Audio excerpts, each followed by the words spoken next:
Bienvenue dans le Nolio Podcast. Cette plateforme d'entraînement te propose aujourd'hui une immersion dans le monde fascinant des sports d'endurance avec l'interview d'un entraîneur. Nous allons chercher, pour toi public, la diversité de ce monde en pleine ébullition de recherche de la performance physique. Alors installe-toi confortablement, sors-nous ta plus belle tasse pour déguster tantôt un café, tantôt un thé, tantôt une tisane, et laisse faire ton inconscient, ton imaginaire, pioche des idées. Rassure-toi dans tes croyances, offusque-toi des différences et n'hésite pas à nous faire un retour.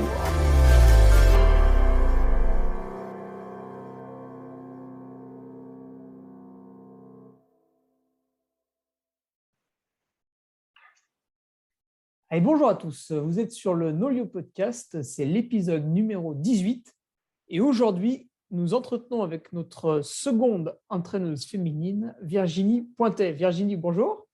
Bonjour, salut Hugo. Alors Virginie, toi tu es du côté suisse, ça s'entend un petit peu à ta voix d'ailleurs, et tu es là en tant qu'entraîneuse en cyclisme, c'est bien ça? Oui, exactement, c'est ça. Alors en plus de ça, tu vas nous le raconter mieux que je ne le ferai, mais quand toi tu parles de cyclisme, tu parles vraiment d'un terme assez général, puisque tu as dû pratiquer à peu près toutes les disciplines possibles et imaginables dans le cyclisme, justement. Oui, exactement, c'est vrai. J'ai commencé par le VTT très jeune. J'ai commencé la compétition à 9 ans. Là, maintenant, j'en ai 32. Et puis, j'ai fait pas mal d'années en VTT. Je suis passée par les petites catégories, par les compétitions régionales d'abord, avant de rejoindre une équipe aussi régionale qui m'avait permis de faire une première course au niveau national. Ensuite, ça se passait plutôt bien. J'ai trouvé une équipe UCI qui m'a permis de participer à mes premières Coupes du Monde. Ça, c'était quand j'étais espoir. Dès la première année espoir, j'ai couru les 4 ans espoir en Coupe du Monde de VTT et encore la première année élite dans différentes équipes CECI. J'ai changé, j'étais dans 2 équipes différentes. Et puis après, j'avais envie de voir un petit peu autre chose. C'était aussi difficile de progresser encore avec les études du travail en parallèle. Et puis, je sentais que je stagnais. C'était un petit peu toujours les mêmes courses, toujours les mêmes résultats. Et puis, la motivation commençait un petit peu à baisser. Donc, par le biais de rencontres, je me suis mise au cyclisme sur piste. Je trouvais que c'était assez sympa et puis que finalement, le temps passé à l'entraînement pouvait être assez rentable par rapport aux performances qu'on pouvait obtenir parce que c'est des disciplines, des épreuves qui sont quand même assez courtes. Donc, je me disais que finalement, avec pas une charge d'entraînement de 15-20 heures par semaine, on pouvait arriver à faire des trucs pas mal. C'était un effort qui me plaisait bien aussi. Et ça a assez vite donné le tour. J'ai pu faire aussi des jolies compétitions internationales avec l'équipe suisse. Et puis, 2 fois les championnats d'Europe élite aussi en 2015 en Suisse, à la maison. C'était vraiment chouette. Et puis, en 2016 à Paris. Et ensuite, j'ai eu un problème de santé, un problème qui arrive à certains cyclistes, qui est une endofibrose de l'artère iliaque. Donc, c'est Ah oui. une sorte, ouais, ça commence à se savoir un peu plus. Et puis, pas mal de cyclistes français qui l'ont eu. Par contre, en Suisse, j'ai trouvé personne qui a eu ce problème, ce qui est assez étrange. Mais donc voilà, c'était diagnostiqué assez vite, ça c'était une chance. Opéré quelques mois après grâce à un chirurgien français qui est venu à Genève former des spécialistes. Et puis après, il y a eu quelques complications, il a fallu quelques mois quand même pour pouvoir revenir à la compétition. Et là, j'ai loupé le train d'équipe nationale pour aller à Tokyo. Et vous avez mis en place, en fait, pendant l'année où j'étais sur la touche, ils avaient mis en place une équipe féminine dans le but d'aller aux Jeux à Tokyo. Donc, j'ai jamais pu vraiment réintégrer cette équipe suisse. Donc là aussi, après, j'ai eu une opportunité pour passer sur la route dans une équipe professionnelle helvétique ou russe qui me tentait vraiment bien avec des jolies courses, un beau calendrier. Et puis, je me suis lancée sur la route pour faire une année dans une équipe professionnelle en parallèle en fait, de mon développement d'activité d'entraîneur qui s'est mis en place à ce moment-là. Et puis, vu l'âge que j'avais, les progrès à faire aussi sur la route pour pouvoir obtenir des bons classements sur des Coupes du Monde, sur des manches World Tour, j'ai vite pesé le pour et le contre et privilégié ma pratique d'entraîneur à la fin de la saison. Et puis, maintenant, je roule pour le plaisir sur des cyclosportives. Ah oui, donc tu es même carrément passé sur les cyclosportives pour encore voir une autre facette du Ouais, ça sport. change un peu, c'est vrai. Et oui, Ouais. oui, là, tu es parachuté dans un peloton coup-ci, Ah, c'est coup-ça. différent. Hein. Ouais, mais le type d'effort aussi, c'est pas du tout l'effort dont j'ai l'habitude. C'est des longues montées, c'est des courses qui font 5, 6, 7 heures suivant lesquelles. c'est bien différent. Mais j'ai plus croché. Après, on a eu l'opportunité aussi de faire des courses gravel, où finalement, c'est un mix route et VTT qui me plaît beaucoup. Et j'ai quand même plus accroché. Le format est plus intense et plus court et beaucoup plus drôle. Mhm. Et c'était quoi ton équipe professionnelle en VTT? VTT, j'étais chez bikepark.ch pendant 2 ans. Ah Et oui, c'est une équipe qui n'existe plus, elle a disparu après les championnats du monde à Champéry en 2011. Et après, j'ai été 3 ans chez Felt. Maintenant, c'est JB Brunex Felt, où il y a des très bons cyclistes qui sont passés par là. Il y a Sina Frey qui était cycliste là-bas, qui fait vice-championne olympique à Tokyo. ah oui, Et les puis, trois Suissesses, enfin, deux, ouais, trois. Ouais. c'est impressionnant. Bah, justement, c'était un petit peu ça qui était difficile aussi que le VTT, c'est que le niveau est tellement haut en Suisse que même sur les compétitions UCI qui ont lieu en Suisse, le niveau, c'est un niveau de Coupe du Monde, donc c'est difficile d'avoir des points. Et puis très difficile. Enfin, c'était des talents incroyables qui vont au jeu et puis qui obtiennent des résultats, qui sont toutes capables de gagner une Coupe du Monde. Et puis c'est vrai que pour les autres filles qui seraient satisfaites d'un top 20, top 30 en Coupe du Monde, c'est plus difficile. Donc, Mhm. c'est le problème des nations qui sont trop fortes, on peut dire. Ah Mais oui, tant puis mieux pour bah, nous. même en VTT masculin, avec les frères Flukiger, avec Ouais, Ralph avec Naff, Schurter. la légende, Ouais, Shorter qui est arrivé après. Ouais, ouais, non, c'est impressionnant. Frischnecht avant, je ne sais plus comment on prononce, mais Ouais, c'est juste Frischnecht, ouais. ouais, c'est vrai Ouais, que il la y a une Suisse pour le sacrée VTT. densité. Alors par contre, en cyclocross, un peu moins.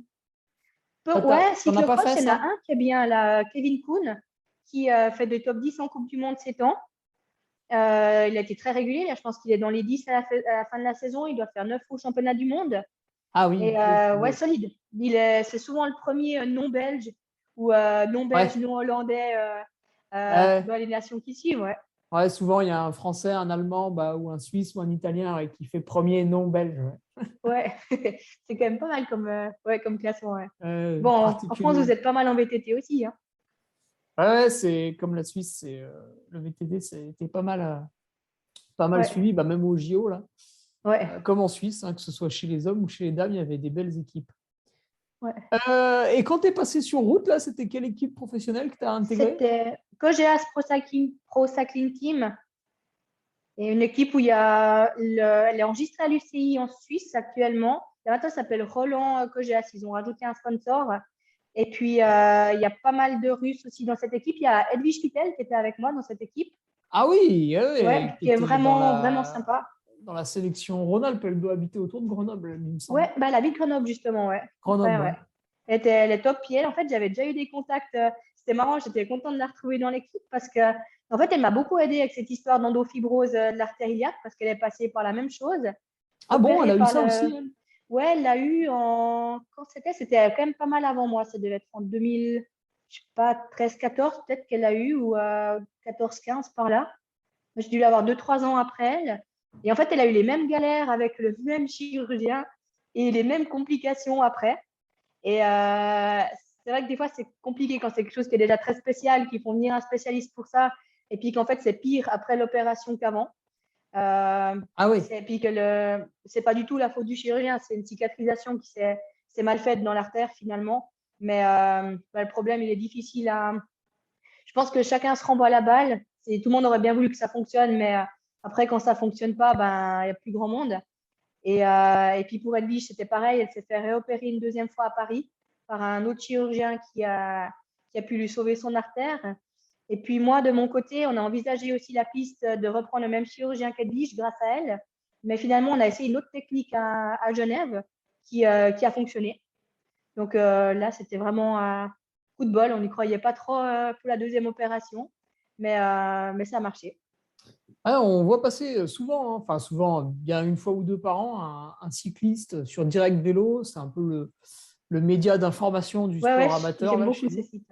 Et ouais, régulièrement, chaque année, tu en vois un ou deux qui trouvent ça, ouais, Ouais, l'endofibrose de je pense l'artère que c'est iliaque. plus fréquent qu'on croit, ouais, parce que en fait, ça peut être 1000. On pense à 1000 autres pistes avant ça. D'abord, j'ai pensé que Ouais. c'était une histoire de nerfs parce que c'était la circulation dans le pied qui se faisait plus bien. Et puis ensuite, on se pose la question peut-être du positionnement sur le vélo, se dire que j'ai changé quelque chose. Moi, je pensais que j'avais dû serrer trop fort ma chaussure sur une course d'abord, et puis que ça avait dû toucher un nerf, quelque chose. Et puis après l'ostéo, ça passait pas. Après positionnement, on se dit peut-être il y a quelque chose là aussi qui a bougé ou vous n'avez pas une position optimale. Et en fait, on tourne pas mal en rond avant un bon moment. Et puis, c'est pas quelque chose qui vient vraiment du jour au lendemain. Il y a un peu un déclenchement quand même, mais c'est une gêne qui s'installe. Et puis, c'est difficile vraiment d'isoler la cause. Et puis après, on pense que c'est aussi peut-être une tension musculaire qui vient appuyer sur quelque chose. Enfin, il y a mille possibilités avant ça. Et puis, c'est vrai que c'est pas quelque chose de très connu. Donc, les médecins, ils connaissent pas en général. Et dans mon cas, j'ai eu beaucoup de chance parce que j'ai une connaissance physio qui avait lu ça dans un journal et puis qui ça avait intéressé. Et puis, il m'avait dit, écoute, vu les symptômes que tu as, ça pourrait être quelque chose comme ça. Et il faut que tu ailles chez ton médecin, il faut que tu lui dises de faire tel type d'IRM parce qu'il faut plier en fait le genou. Parce qu'au repos, quand il n'y a pas de flexion de la hanche, c'est indécelable. Donc, de faire un Ah, IRM du bassin, on voit pratiquement rien. ah Par ouais, contre, piégeux. Ouais. ouais, justement, c'est super piégeux. Eh Et oui, puis, tu il fais faut un avoir. IRM, il n'y a rien. Là, tu Ouais, repars puis les après, ils bras disent, ouais, ballants, bon, c'est quoi. dans ta tête. Et puis, une Ah carrière, elle oui, est oui, difficile, hein. le Ouais, fameux, c'est dans ta tête. Ouais, ça, Là, on est sorti de la médecine, là, quand même. ouais. Bah, c'est souvent ça, hein, quand on ne trouve pas forcément la cause et que c'est quelque chose qui est un peu particulier. Mais là, il m'avait bien dit exactement la position qu'il fallait avoir dans l'IRM. Ah Et oui. je me suis dit, bon, on va faire passer ça au médecin parce que de dire ça à des spécialistes, alors qu'il faut que j'ai le genou contre le bassin, mais que ce côté, c'était un peu particulier. Mais mon médecin était vraiment à l'écoute, ce qui était bien. Donc, elle Ah, a dit, c'est OK, on bien. va faire ça. Ouais. Et ça a marché. Bah oui, c'est vrai que c'est un peu délicat, hein. La personne, elle a fait une dizaine d'années d'études et puis toi, tu arrives en lui disant non, mais en fait, on va faire ça, ça et ça. Ouais, bah, c'est Mais bon, délicat, hein. bah oui, oui, en même temps, il peut pas tout savoir non plus. Ouais. Ok, Non, j'ai eu de la chance. Virginie, alors aujourd'hui, tu travailles, parce que c'est fini le vélo en compétition, donc tu travailles Ouais. à SportQuest, mais finalement, tu travailles dans le vélo, quoi. Voilà, ouais. Alors, finalement, ça a continué un peu ma reconversion où je vis du vélo. Peut-être différemment que dans les équipes pro où ça s'améliore chez les femmes, mais j'ai jamais eu de salaire. J'ai la chance d'avoir les frais de déplacement et le matériel qui étaient mis à disposition. Mais là, on peut dire que je vis en bonne partie du vélo, ce qui est chouette, d'une autre manière.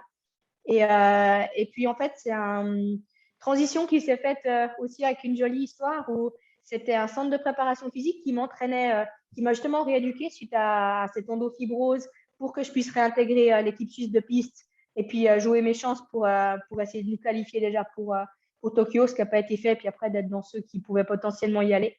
Et donc voilà, je m'entraînais là-bas. Et puis ensuite, je faisais en parallèle en fait un doctorat en neurosciences que j'ai terminé il y a 3 ou 4 ans déjà maintenant. Et en fait, à la fin de mon doctorat, je me suis retrouvée avec un contrat de recherche avec un pourcentage très bas qui ne me permettait pas de vivre. Et puis, c'est du jour au lendemain que quand on défend sa thèse, le mois suivant, c'est fini, quoi. On change de statut et puis il n'y a plus beaucoup d'argent pour nous payer. Et en fait, c'est pile le moment où ils cherchaient un entraîneur cycliste là-bas.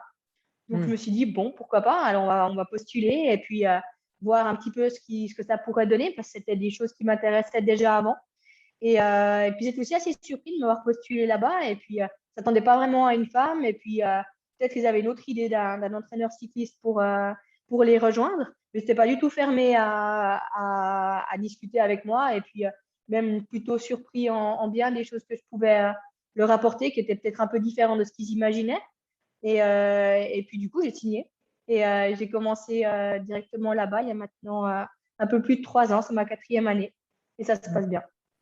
Alors, est-ce que tu peux nous décrire un petit peu le fonctionnement de SportQuest? Parce que toi, tu le dis, quand tu y es allé, c'était pas pour te faire entraîner en tant que cycliste, c'était pour faire un cycle de préparation physique, bah, plutôt de réathlétisation même. Ouais, exactement. Alors, en fait, on a beaucoup de choses qu'on propose. Donc, j'ai commencé par la réathlétisation. Parce que déjà, il y a un pôle santé, en fait, qui est intégré à la salle de préparation physique Alors, avec des qu'est-ce qu'on y physios. trouve là? Physio, Alors, on a ouais. 2 physios, on a un ostéo, on a une fasciathérapeute qui est vraiment top. Donc, c'est un Ah massage oui. et puis travaille sur les tissus, en fait, les enveloppes qui entourent les muscles. Et c'est vraiment bluffant les effets qu'elle peut avoir.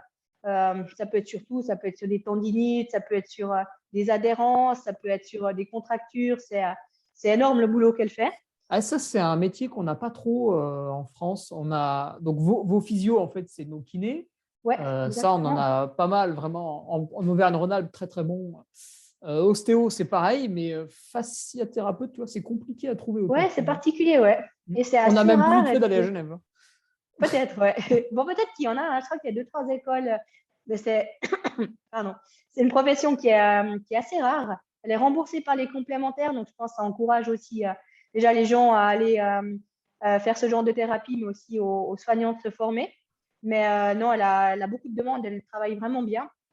Donc, on a ces thérapeutes avec nous. Du coup, j'avais commencé en fait en physio là-bas avant de poursuivre en salle. Et ça, c'est une chose que pas mal de nos clients utilisent aussi, c'est de faire le lien entre un suivi en physiothérapie, ensuite une prise en charge en salle avec un entraîneur référent ou avec un programme adapté ou avec des cours spécifiques. Et puis, du coup, moi, c'était Johan Ferré, qui est maintenant mon collègue, qui est un des chefs chez SportQuest, qui s'est occupé de moi après la physio pour me réathlétiser et puis travailler spécifiquement la musculation pour la piste, parce que c'est vraiment une part de l'entraînement qui est très, très importante. Et puis après, j'ai aussi l'occasion de temps en temps, c'était un partenariat en fait qu'ils avaient mis en place avec moi. Donc, je me suis dit, ça pourrait être aussi l'occasion de renvoyer l'ascenseur et puis d'aller faire quelques sorties avec leurs cyclistes, sans avoir aucune idée derrière, parce que je n'avais pas pensé du tout à postuler comme entraîneur là-bas, même si l'ambiance me plaisait bien, tout ce qui était mis en place par les entraîneurs me plaisait beaucoup, mais je ne m'étais pas projetée vraiment dans cette position-là. Donc, j'ai déjà fait des liens aussi avec les cyclistes en roulant de temps en temps avec eux, en leur donnant des conseils. On avait une fois fait une sortie avec une de mes anciennes équipes de vélo qui était une équipe féminine. Donc, on avait encouragé les femmes à venir rouler aussi, à les motiver à sortir en groupe. Et puis voilà, ça s'est passé pendant 2-3 saisons comme ça d'entraînement dans la salle. Et à ce moment-là, ils n'avaient pas d'entraîneur cycliste. Alors, ils ont eu Loïc et Pierre Ruffo que tu as eu en podcast il n'y a pas très Ah longtemps. oui, exact. Ouais. Voilà, oui, ça n'a pas duré très longtemps parce que, en fait, déjà, Johan avait développé ça de son côté à la pratique du cyclisme depuis 3 ou 4 ans déjà. C'était parti vraiment de tout petit. Il avait partagé sa passion avec quelques cyclistes. Ils avaient développé aussi un peu plus le triathlon avec son collègue Sylvain Millet, qui est aussi pas mal en contact avec Alexandre par rapport à Nolio. Et ensuite, ils ont eu les frères Ruffo qui sont venus pendant quelques mois. Ils ont dû faire pas très longtemps, 5-6 mois. Et ensuite, eux, ils ont créé leur propre structure. Donc, c'est suite à leur départ, en fait, que le poste s'est libéré. Et puis, voilà. Après, j'ai continué de construire ce que Johan avait fait les dernières années. Et puis, en développant aussi d'autres aspects, par exemple, la pratique du cyclisme chez les femmes. Parce que ce n'était pas un truc non plus qui était vraiment prévu à l'avance. Mais en discutant avec les gens, il y avait beaucoup de femmes qui disaient moi, j'aimerais bien faire du vélo, mais ça me fait quand même peur en ville, ça me fait peur de rouler en groupe. Ah oui. Je ne sais pas où aller, je ne suis pas à l'aise sur mon vélo. Donc, c'est dommage parce qu'il y avait un premier frein qui les empêchait de faire le pas et puis de pouvoir profiter du cyclisme comme les cyclistes, d'avoir accès à cette activité qui est vraiment top. Donc, je me suis dit, bon, on pourrait faire un groupe femmes. On ferait un petit groupe de 5-6 femmes. On mettrait ça toutes les 2 semaines, un entraînement en fin de journée. Et puis, on fera des exercices d'aisance, on fera des exercices d'apprentissage de rouler en groupe, passage de relais. Après, on va petit à petit aller chercher aussi des montées. Déjà, juste monter au Salève, c'était un objectif dans la saison. C'est la montagne qui est juste derrière Genève. Oui, c'est une belle montée déjà. Ouais, c'est assez costaud. Suivant la route que tu prends, tu peux. Il y en a une qui est bien difficile. Ouais. Du coup, ça, on a mis en place des petits objectifs comme ça. Ils ont bien progressé. Après, ça a amené des copines à elle ou d'autres personnes qui avaient entendu parler du groupe. Donc là, maintenant, ça fait un joli groupe qui touche une trentaine de femmes. Et puis, on fait des sorties hebdomadaires, en fait, de avril à fin septembre jusqu'au changement d'heure. Et puis, comme ça, les femmes tournent, en fait, sur les dates qui les arrangent pendant toute la saison. Et puis, on a mis une petite quest, un petit objectif à la fin de la saison passée, c'était la montée au Ventoux. Du coup, voilà, d'utiliser quelques séances d'entraînement pour se préparer à faire un vrai col, quoi, cette fois. Ah bah là, avec quasiment 20 km, enfin même un peu plus, ouais, elle était pas mal. Bon, on a eu des conditions super, on a eu beaucoup de bol. Oui, il faut avoir de la chance au Ventoux, parce que si tu arrives un jour où il y a du vent, bon, c'est quasi foutu ou très dangereux pour la descente, puis alors un jour où il pleut, etc. La montée, elle peut être bien différente suivant les conditions que tu as. Ouais, c'est sûr. Virginie, toi, tu es venue à l'entraînement, mais est-ce qu'il y avait déjà une sorte d'intérêt, de curiosité pendant tes années de pratique? Pendant la pratique, ouais, je me suis toujours posé beaucoup de questions sur pourquoi on fait tel entraînement et pas tel autre, pas au point de casser les pieds de mon entraîneur, mais pour avoir quand même deux, trois 2-3 connaissances et puis ça aide aussi à mieux s'investir dans les entraînements. Je pense si on ne le fait pas bêtement, ce qui est écrit au programme aujourd'hui, mais s'il y a un peu de recul sur les choses. Période de forme, période de préparation. En VTT, j'ai adoré la prépa physique, peut-être trop même, parce que souvent, ça avait tendance un peu à me cramer à la fin de l'hiver. J'étais très, très motivée à faire tout ce qui était entraînement en salle ou des fois, c'était salle de gym qu'on avait avec des clubs ou autre. Mais tout ce qui était prépa physique, j'aimais beaucoup pendant l'hiver. Et voilà, j'essayais de comprendre. J'ai eu différents entraîneurs aussi qui avaient tous leur qualité et puis leur manière de travailler. Donc, ça m'a donné pas mal de points de vue aussi différents dans la préparation, qui était top. Ensuite, avec la piste, je me suis rendu compte aussi que c'était pas forcément une obligation de faire parce qu'il y a quand même pas mal de différences entre ces disciplines. Ça reste du vélo, mais le VTT, par exemple, c'est une saison qui va elle s'allonge un petit peu maintenant, mais à l'époque, on commençait à courir fin février à peu près. Et ça se terminait en septembre avec les Coupes du Monde, voire le Rock d'Azur. On arrivait à tenir une forme à peu près correcte jusqu'au mois d'octobre. Donc, c'était des courses presque tous les week-ends pendant cette période-là, des fois en semaine aussi. Et il y avait vraiment 6 mois de préparation, 6 mois de compétition en gros. Donc, c'était vraiment 2 saisons distinctes. Et sur la route, c'est un petit peu différent. Sur la piste, beaucoup plus différent aussi parce que c'est des courses à peu près toute l'année. Donc, de changer de… Voilà, ouais, en hiver, il y a pas mal de courses. Après, ça continue l'été. Les championnats nationaux en Suisse, ils sont répartis. Je pense qu'il y en a tous les 3 mois à peu près. Donc, voilà, c'est un peu différent quand même la planification pour être en forme pour la piste. Et je me suis dit, en fait, faire la piste hiver, finalement, je crois que j'avais fait ça pour ma dernière année en VTT, de faire des intensités l'hiver, en fait, de courir des petites courses sur piste, de faire 1 ou 2 entraînements hebdomadaires avec l'école de cyclisme sur piste, avec les jeunes, les licenciés. En fait, c'était pas mal. C'était un bon complément, ça permettait de garder une forme correcte. Après, il fallait refaire encore une bonne base d'endurance en janvier-février, et puis en fait, ça allait pas mal. Donc, je me suis dit, cette manière-là de s'entraîner aussi l'hiver, il y a des choses positives en fait. C'est faux de se dire qu'il faut rouler en basse intensité, il faut juste faire du renforcement et de l'endurance de base pendant des mois. Et après, on monte un peu en puissance sur les semaines qui précèdent les compétitions en VTT. Finalement, de faire un peu la pyramide inversée, on fait d'abord des intensités, après on fait l'endurance. Je trouvais que ça marchait presque mieux en fait. Et donc voilà, ouais, il y a différentes choses que j'ai pu tester. Et après, ça dépend des gens aussi. Il y a des gens qui répondent mieux à certains types d'entraînement que d'autres. Des intensités, peut-être, ça peut mettre en forme beaucoup trop tôt. Donc, c'est peut-être mieux de privilégier justement l'endurance de base parce qu'ils ont peu d'années de pratique de vélo aussi. Ils ont besoin de développer ces capacités-là. Donc, moi, ça m'a ouvert sur plusieurs manières de s'entraîner, en fait. D'accord. Ah, c'est intéressant ce que tu dis là sur la piste, puisque j'en avais fait un hiver. Et je suis assez d'accord avec toi. J'avais fait des petites compétitions avec un niveau catastrophique, hein, mais bon, au moins, c'était intense pour moi. Ouais. Et C'est sympa, effectivement, après, j'avais quand même gardé une petite sortie volume dans la semaine, mais en début de saison, ça marchait tip-top et il me semble que la saison avait été assez complète derrière. Ouais, t'es pas forcément un coup de mou après 2 mois, que t'es pas en forme trop tôt. C'est des intensités quand même assez courtes sur la piste. Tu fais les courses régionales, la plus longue, elle fait peut-être 10 minutes. Donc, après, ça change sur les courses UCI, mais c'est souvent un planning bien rempli. Hein. Tu as ta journée, je ne sais pas si c'était la même chose que tu as fait ces Omnium Bah oui, parce que 0 à alors autre. Mais… tu t'échauffes sur le rouleau, après tu récupères sur le rouleau, en fait, tu n'arrêtes pas de la journée, quoi. Ah ouais, tu pédales toute la journée, tu as tes 6-7 courses dans la journée qui font Mm. 10 minutes, mais au final, si tu calcules tout le temps que tu passes sur un vélo, tu en as pour 3-4 heures. Ouais. Ah ouais, c'était bien rempli. Ouais. Et donc maintenant que tu es coach, qu'est-ce qui te fait plaisir dans ce métier, puisque tu le disais, tu as été intéressé par l'entraînement bien sur toi, mais aujourd'hui, tu dois le donner à d'autres gens. Ouais. Alors, est-ce que les premiers échanges se sont bien passés? Ouais, ça s'est toujours bien passé en fait, parce que je me suis rendu compte qu'en fait, pendant autant d'années de vélo, tu acquiers un nombre d'expériences énorme, beaucoup plus que tu pourrais croire. Et puis, après, chaque cycliste à son niveau. J'ai la chance parce que j'ai des personnes qui débutent vraiment, qui sont des néo-cyclistes qui savent rien. Il faut leur dire quel type de pédale automatique il faut acheter, les conseiller sur le choix du vélo, sur les itinéraires, leur apprendre à utiliser un Garmin, des choses comme ça. Donc, ils partent vraiment, vraiment de zéro, pratiquement.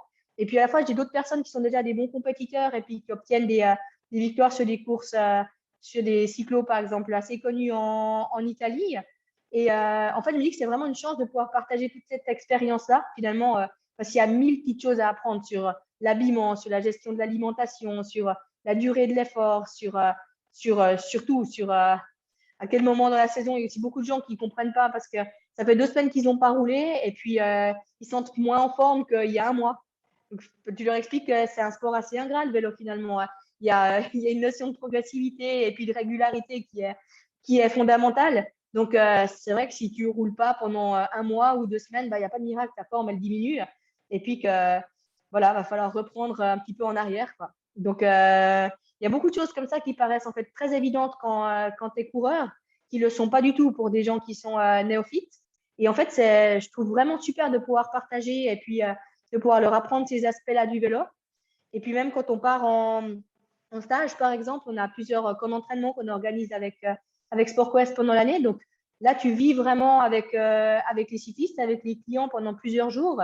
Et tu peux vraiment, je pense, il y a les moments sur le vélo, mais après, il y a aussi tous les moments qui entourent le vélo où tu peux leur apporter énormément, par exemple sur la récupération. Donc, même au niveau de l'alimentation, que pas parce qu'on a roulé 3 heures aujourd'hui que c'est le festival sur le buffet le soir, quoi. Faut quand même manger des choses qui nutritivement sont intéressantes pour pouvoir repartir le lendemain.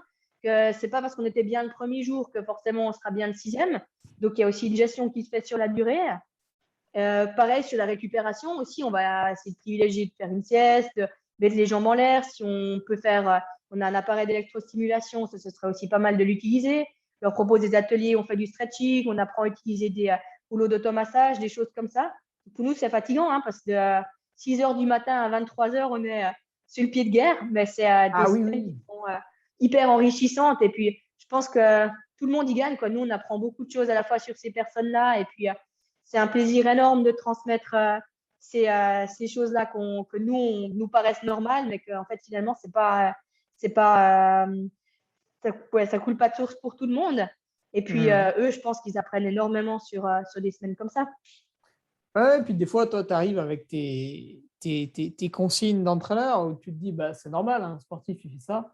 Puis finalement, tu es confronté, je ne sais pas, moi, au père de famille qui t'explique que, bah, oui, tu es bien gentil, mais mettre les jambes en l'air quand je rentre, il y a 2 gamins qui me sautent dessus, qui veulent goûter. Je leur fais des crêpes, je mange avec eux, tac, il y a un pot de Nutella qui arrive. Et finalement, bah, tu peux peut-être lui donner des petits conseils sans non plus le priver Ouais. par rapport à ça, parce que c'est vrai que tout le monde ne rentre pas chez soi dans un climat, voilà, j'ouvre Ah la non, c'est porte, sûr. il y a le silence, tout va bien. Et puis Des ça, c'est fois, c'est… 90% des gens, c'est Ah la bah, vraie vie. bien sûr. Ouais. Ouais, Ces gens-là veulent aussi un entraînement de qualité. Donc, c'est pour ça qu'ils ouais. viennent, je pense. Mais c'est ça qui est chouette parce qu'il faut justement pas en faire trop parce que les gens sont toujours très motivés. Au début, ils arrivent, ouais, moi, je pense que je peux rouler 5 fois par semaine.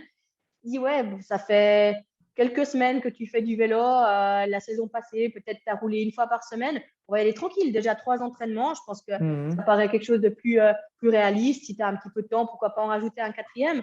Mais il faut que ce soit aussi quelque chose qui s'inscrive sur la durée. Et puis, le but, c'est pas de se décourager. Après 2 semaines, on voit que ces 5 entraînements, on n'arrive pas à les tenir et puis de jeter l'éponge. Donc ça, c'est primordial de tenir compte du contexte à côté, de la vie de famille, de la vie professionnelle.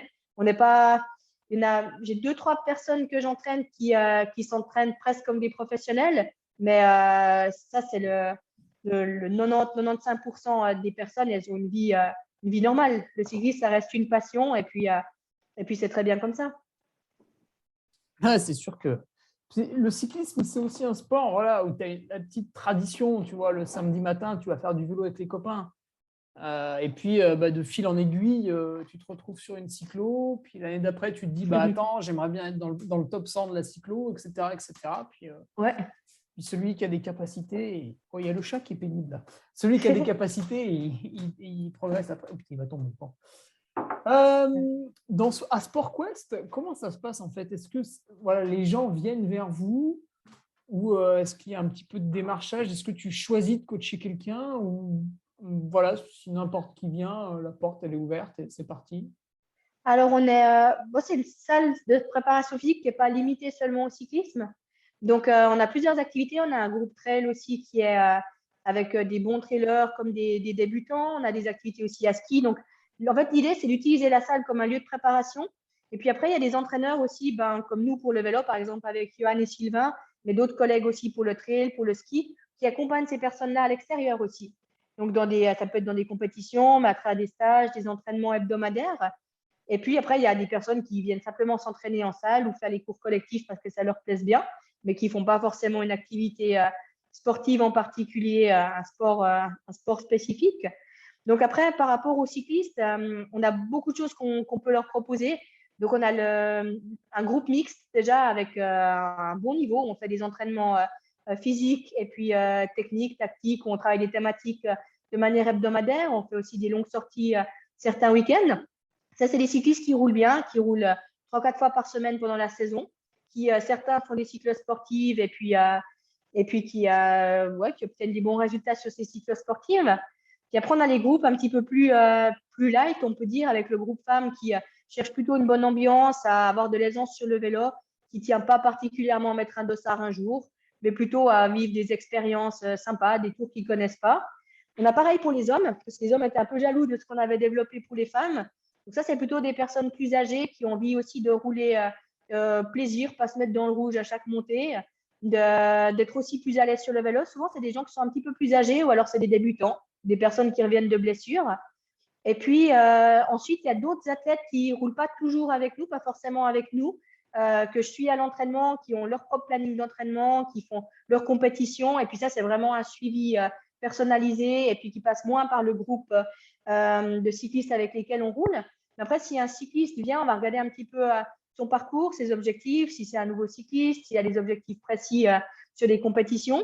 Ça va, s'il habite dans la région déjà, parce que ça va être compliqué de rouler avec nous s'il n'habite pas à Genève. Et puis, en fonction de ça, on mettra en place ce qui est nécessaire. Si c'est un bon cycliste, comme par exemple Émilie Bottini, je ne sais pas, peut-être il y a des personnes qui ont entendu parler, elle court pour une équipe italienne, elle a une trentaine d'années. Et puis, elle a commencé le vélo parce que ça lui plaisait bien il n'y a pas très, très longtemps. Ça fait 4-5 ans qu'elle roule pour le plaisir. Et puis, il y a 2-3 ans, elle voulait un entraîneur pour passer un palier. Elle a pas une activité professionnelle qui est trop intense. Ça lui laisse du temps pour s'entraîner. Et elle avait vraiment envie de voir ce qu'elle était capable de faire à vélo. Donc, on a mis en place aussi un entraînement régulier, structuré sur sa saison, avec des planifications à travers de courses par rapport à des objectifs. Et puis, elle a fait une jolie première saison avec des victoires sur des cyclos. Elle était plutôt contente. Ensuite, elle a rejoint une équipe italienne pour la saison passée. Là, ils ont couru pas mal de championnats en Italie, dont un qu'elle a remporté. C'était vraiment chouette. Elle a fait la Santini Ventoux aussi. Elle a fini sur le podium. Elle a fait vraiment des belles courses, une grosse saison. Et là, elle repart encore plus motivée et a déjà fait des gros progrès cet hiver. Donc là, elle repart encore plus motivée pour ses compétitions en Italie et puis en France et en Suisse. Et puis voilà, elle s'est vraiment axée compétition. Elle roule de temps en temps en stage avec nous. C'est une femme, donc elle peut rouler aussi avec des hommes qui ont un très bon niveau. Ça attire vers le haut. Et puis après, pour tout ce qui est plus spécifique d'entraînement au quotidien, elle le gère de son côté par rapport à ce que je lui dis de faire. D'accord. Et du coup, tu as deux types d'entraînement possibles en fait à SportQuest, l'entraînement en groupe et puis tu as quand même le suivi individualisé, ouais, à distance. Oui, ouais. Puis même pour celui Semi-distance, des fois, ouais. Ouais, même Tu pour peux celui rouler qui, aussi c'est ce que avec j'allais eux. dire, celui qui vient pour faire une sortie de groupe par semaine, les 6 autres jours de la semaine, tu lui mets peut-être un autre entraînement à distance. Voilà, ouais, il y en a qui font les deux. Et puis après, il y a des personnes que je les ai tous vues quand même une fois, mais j'ai des personnes qui n'habitent pas du tout dans la région et puis qui font leur entraînement de leur côté. Des fois, on se croise sur les courses, ça c'est pas mal. Ou sur des sorties aussi, des fois, on a fait des reconnaissances de parcours. Il est venu aussi nous rejoindre, rouler avec. Donc, ça permet de voir vraiment aussi sur le vélo, de pouvoir corriger des petites choses techniques ou qu'on ne voit pas forcément sur les données aussi de Nolio sur la plateforme d'entraînement. Et de voir vraiment en direct ce que ça donne, aussi peut-être son placement dans le groupe, comment il gère son effort, aussi des choses qui peuvent être vraiment utiles par rapport à ses objectifs. Donc, c'est un peu à la carte finalement. Ok, ouais. Ça ressemble un petit peu, alors tu ne l'as pas entendu encore, parce qu'il n'est pas encore sorti, mais on avait eu le podcast avec Pierre Munier qui était Ah un oui, peu ouais, je connais deux noms. dans ce style-là aussi. Et il était, comme toi, bien dynamique, bien enthousiaste en tout cas. Ouais, j'ai préparé une Virginie... formation. Ouais. D'accord, bah voilà, comme quoi, hein, le monde est petit. Ouais. Virginie, pour rentrer un peu plus dans l'entraînement maintenant, Alors, tu le disais, toi, tu fonctionnes avec Nolio, donc j'imagine pour paramétrer les entraînements, mais pour regarder aussi un petit peu la charge que tu donnes à tes athlètes, puis celle qui te renvoie une fois que l'entraînement est fait ou pas fait. Alors, du coup, quelle méthode tu utilises, toi, pour jauger un petit peu, voilà, s'ils sont en forme, s'ils sont trop fatigués, si tu peux y aller, s'il faut freiner un peu? Alors, je me base pas mal sur deux choses. Déjà, leur ressenti. J'aime bien quand ils me font un retour quand même. Et après, c'est vrai que je les connais tous assez bien au niveau des Ouais. pulses, au niveau des zones. On a tous fait des tests aussi pour savoir où ils se situent. Donc, il y a déjà le ressenti d'une part, qui est en général assez en adéquation avec les entraînements que j'ai pu leur donner. Et puis ensuite, toutes les analyses que je peux faire sur la plateforme, qui est hyper complète, pour être très honnête. Ce que je regarde en général en premier, c'est la distribution de la puissance et puis de la fréquence cardiaque par zone d'entraînement. Donc là, ça me donne déjà une bonne idée si l'entraînement a été effectué de manière correcte. La répartition dans les différentes zones, si je lui ai demandé de l'endurance et puis que je vois qu'il y a eu un tiers d'endurance et tout le reste c'était de la zone 3 ou de la zone 4, ce n'est pas vraiment le but de l'entraînement. Donc ça me donne vraiment un premier aperçu qui est très bien. Ou alors au contraire, où je vois que je lui ai donné des exercices seuil ou PMA et puis que je vois que c'était pratiquement constamment de la PMA, voire même de la zone 6. Je me dis, voilà, alors ça veut dire qu'on a peut-être sous-estimé ces zones, ça serait bien de refaire un test, ou alors on peut augmenter un petit peu la puissance dans les zones d'entraînement que j'avais ciblées. Donc ça, j'utilise beaucoup.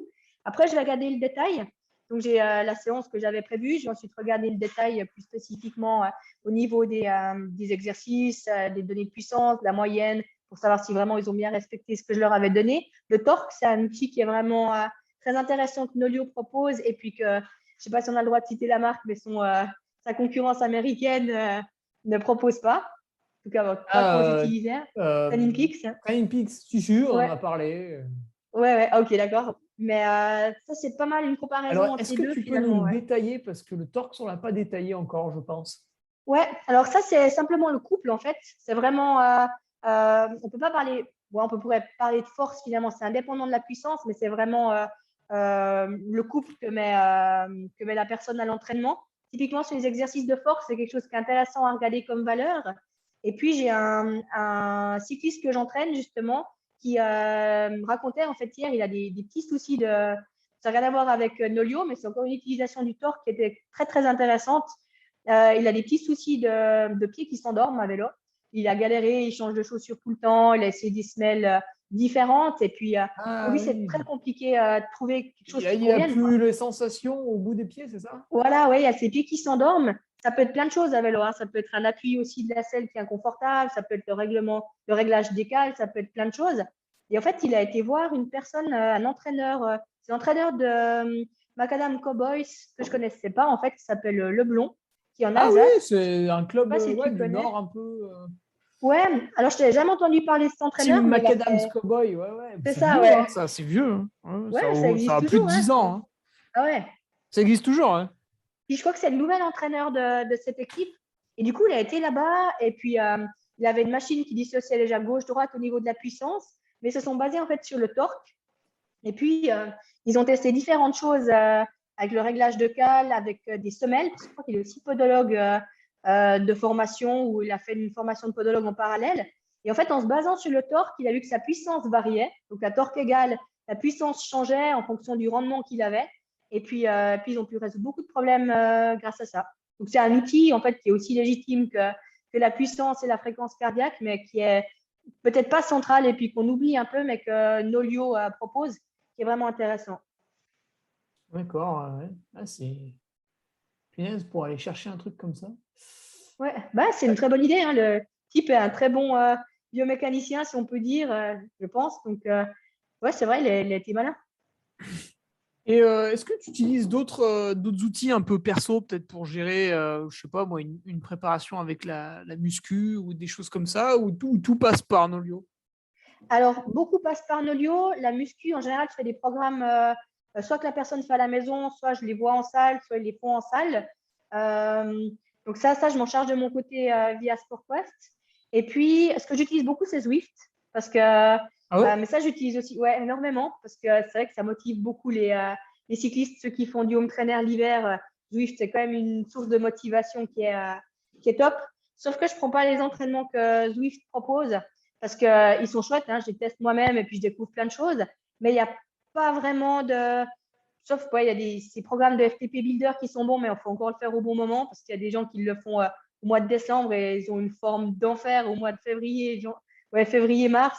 Mais derrière, quand il y a les cours, ça ne fonctionne plus très bien. Donc, il y a des bonnes choses à prendre sur Zwift. Mais les entraînements, j'écris en fait manuellement pour les personnes. Donc, c'est les entraînements que je veux leur donner, je les crée sur Zwift. Et je sais que maintenant, depuis quelques semaines, on peut le faire sur Nolio. Mon collègue Sylvain m'a montré comment on ajoutait les blocs et tout ça. Et ça les transforme en fichiers que Zwift peut lire directement. Et, euh, et du coup, ça fait quelques années que je crée plusieurs sessions d'entraînement sur Home Trainer sur Zwift pour ceux qui aiment bien. Et puis voilà, eux, ils lancent leur programme que je leur fais directement sur Zwift. Puis après, ça se met sur Nolio, donc c'est top. Ouais, tu vois, c'est ce que j'allais dire pour le home trainer. Là, moi, je n'utilise pas Zwift, mais par contre, à chaque fois, les entraînements, ils sont bien, bien calibrés avec les petites zones de puissance qui vont bien. Tu prends quoi, toi? Tu prends un Trainer Road ou un autre? Non, moi, c'est… Il y a 1000 logiciels. Non, Ouais. moi, je ne sais pas, c'est le logiciel, tu sais, qui est livré avec, la maille… Ah oui, moi, Tax ou bien j'ai c'est un ça? Turbo Elite C'est à 1000. Wahoo? Ok. Non, c'est la marque Elite. Ouais, Ouais. My Elite Training ou je sais pas quoi. Ah ok, ouais, ils ont tous leurs trucs. Mais ouais, c'est vrai qu'après, en fait, je pourrais passer par Zwift pour plus Bon, de confort, il y a des gens peut-être. qui accrochent plus que d'autres. Hein. C'est vrai que ces trucs, c'est un peu moins sexy quand ça, c'est des blocs qui se dessinent sur l'écran et puis pour rester dans la zone. C'est vrai que Zwift, c'est très interactif. Puis bon, nous, on fait aussi ça avec nos cyclistes. Comme ils sont beaucoup à avoir Zwift, on propose des meet-ups, ça s'appelle. C'est des Oui, sorties de groupe, en fait, sur tout le Zwift. monde est au même endroit. Enfin, au même endroit, non. Tout le Voilà, monde puis on est roule ensemble. virtuellement ensemble. Voilà.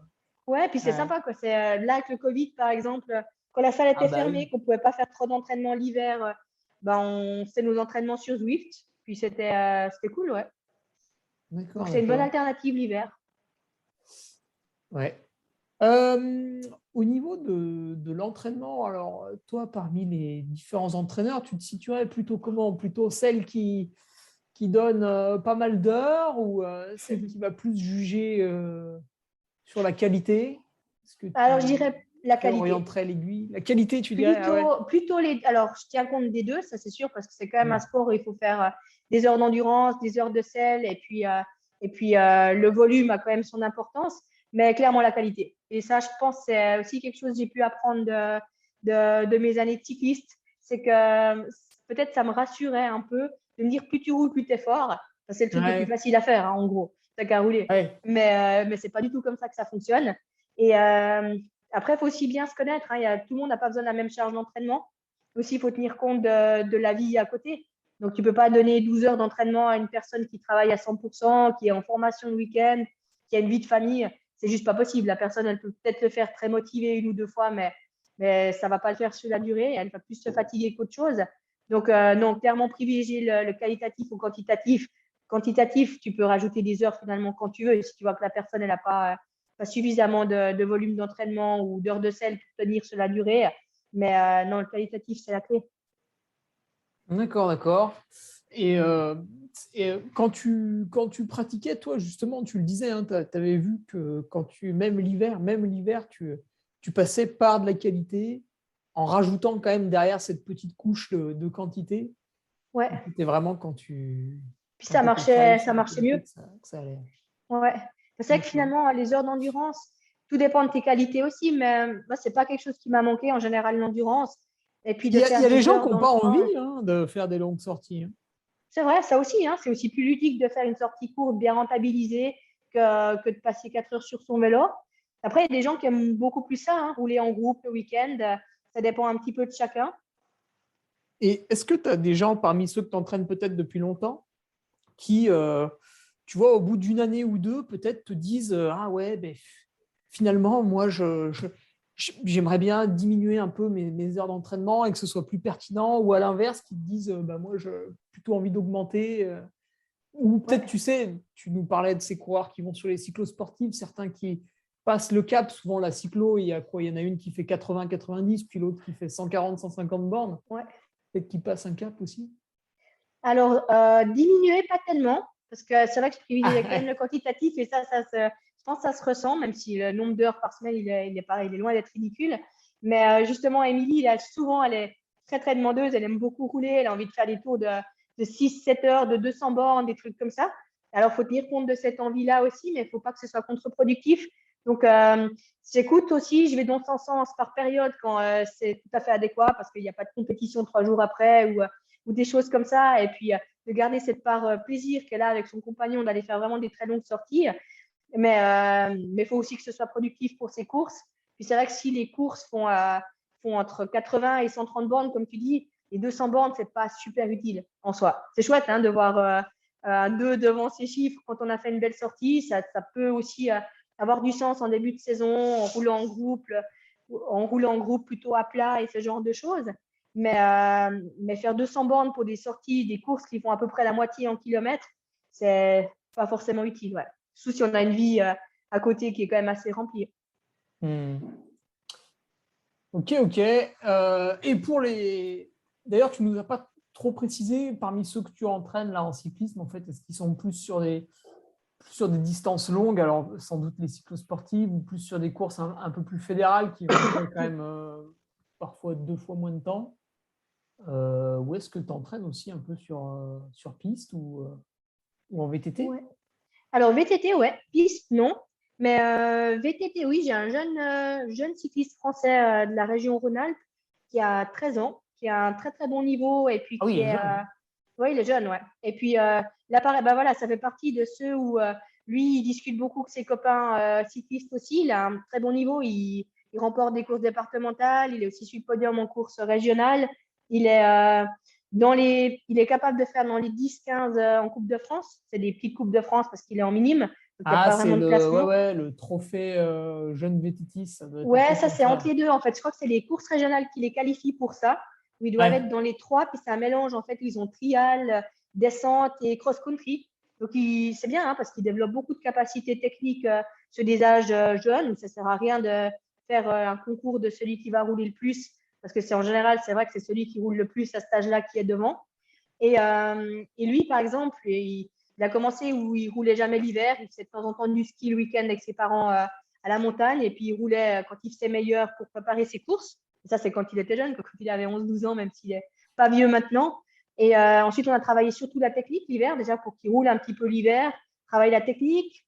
À partir de cette année, on a commencé à faire des entraînements réguliers avec un petit peu de home trainer, renforcement et puis VTT aussi pendant l'hiver. Donc là, il a vraiment un entraînement continu pendant l'hiver. Mais il se compare pas mal à ses copains. Je ne sais pas si c'est la vérité ce qu'il raconte à ses adversaires en Coupe de France ou en Coupe Rhône-Alpes qui font des sorties de 150 kills, qui s'entraînent 6 jours sur 7, qui ont un volume d'entraînement de 15 heures par semaine pour le même âge. Donc lui, ça Ouais. lui met un peu un complexe par rapport à ça. Et moi, je suis convaincue que c'est vraiment pas une bonne idée. L'idée, c'est de construire sur la durée, c'est pas de gagner une Coupe de France sur les minimes.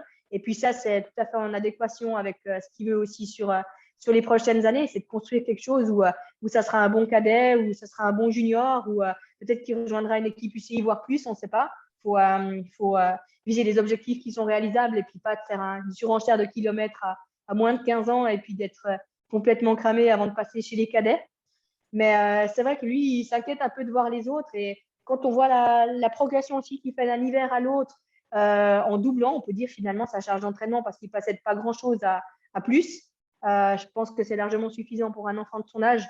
Donc ça, Oula, oui. c'est très chouette cet aspect-là avec lui, à la fois les côtés techniques du VTT et puis de pouvoir de travailler ça qui est un petit peu différent de la route puis de la majorité des gens que j'entraîne qui sont des routiers. Ah oui, dis donc, ces camarades, là, à mon avis, ils sont déjà dans Moi, une projection ouais, je junior, suis voire pas sûre début que ce soit d'espoir. vraiment la vérité qu'ils lui racontent aussi. Il faut voir ce qu'ils font réellement. Mais Ah oui, oui, il y a ça aussi. Ouais. Puis, non, mais des fois, tu en as tu sais, qui sont plus développés et bah, malheureusement, c'est ceux que tu vois arrêter après. ouais, Tu sais, finalement, ils ont été trop bons trop tôt ou trop gourmands trop tôt. ouais, il y en a Et beaucoup une comme fois ça. que tu arrives dans les années junior espoir, où là, bah, c'est terrible. Hein. En plus, en général, tu changes de cursus scolaire. Ça fait le tri, quoi. Ouais. Ouais, la sélection, elle se fait très jeune. Quand tu commences, souvent, tu as la pression des parents aussi derrière Ah ouais? à cet âge-là. Pas Ouais. mal, ouais. Des parents qui auraient bien voulu avoir un bon niveau élite ou qui encouragent leurs enfants et qui mettent à disposition beaucoup de moyens pour que l'école à la maison ou des choses comme ça, hein, d'après ce qu'ils me racontent. Mais je pense que c'est pas une bonne idée. Il faut déjà être. Ça, c'est peut-être là, je ne sais pas vraiment en France, mais en tout cas, on nous a toujours appris en Suisse par rapport avec les entraîneurs nationaux, toutes les formations qu'on a pu avoir, jeunesse et sport aussi. C'est vraiment le plaisir en priorité, varier les sports, surtout en VTT. Il faut quand même de l'équilibre, il faut de la proprioception, sentir son corps dans l'espace.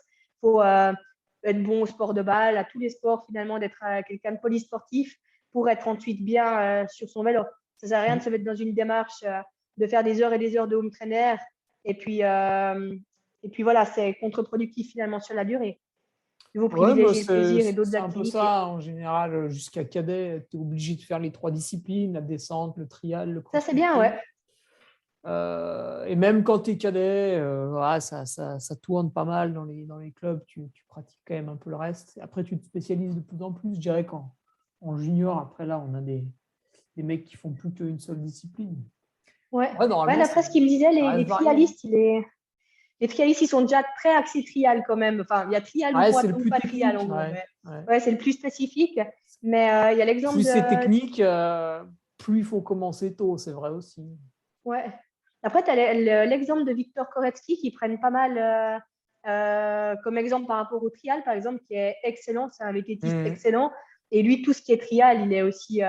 Il va pas gagner des Coupes de France de trial parce que le niveau trial est excellent en France, mais tout ce qui est franchissement d'obstacles, sur place et autres, saut même avec des pédales plates, il est excellent. Donc, tous Ah ces oui, côtés-là bah lui, trial, il a c'est très, fait très bon à prendre. en minime, il était sur les trophées français jeunes vététistes. Alors, je ne sais pas s'il avait tout gagné, mais enfin, il était souvent Ouais, sur je le pense qu'il podium. devait Puis être pas quand mal. il est arrivé en KD1, je l'avais vu sur sa première Coupe de France.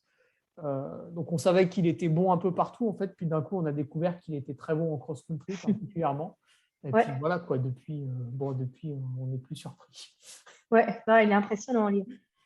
Euh, Est-ce que dans ton groupe d'entraînement, tu proposes à certains le suivi HRV, la variabilité cardiaque? Est-ce que c'est quelque chose que tu fais? Non, alors ça, on en a parlé quelques fois aussi avec différents cyclistes. Il y en a un qui le regarde de son côté.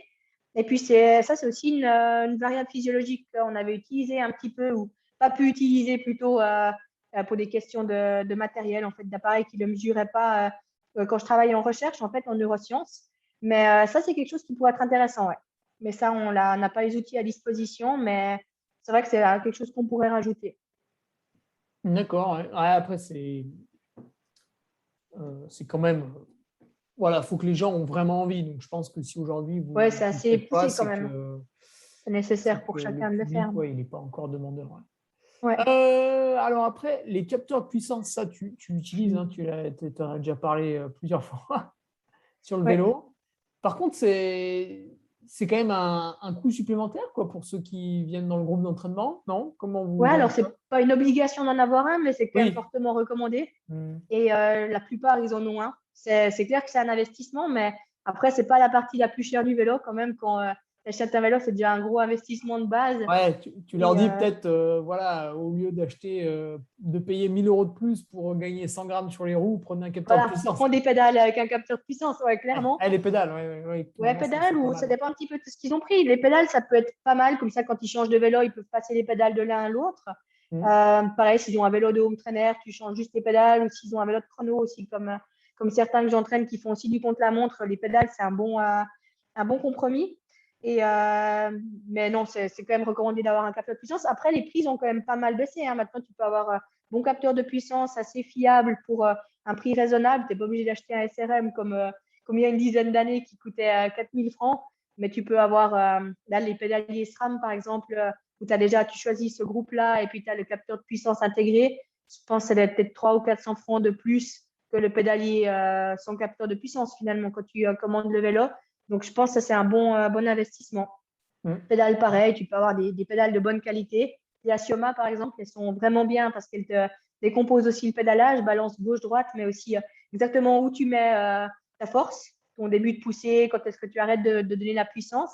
Et ça, c'est intéressant. Puis tout le déséquilibre gauche-droite aussi qu'on voit souvent chez les cyclistes, qui s'accentue en général quand tu fais rien, parce que voilà, tu privilégies toujours ce qui est plus fort et puis le plus paresseux, il va aussi se rendre de plus en plus paresseux.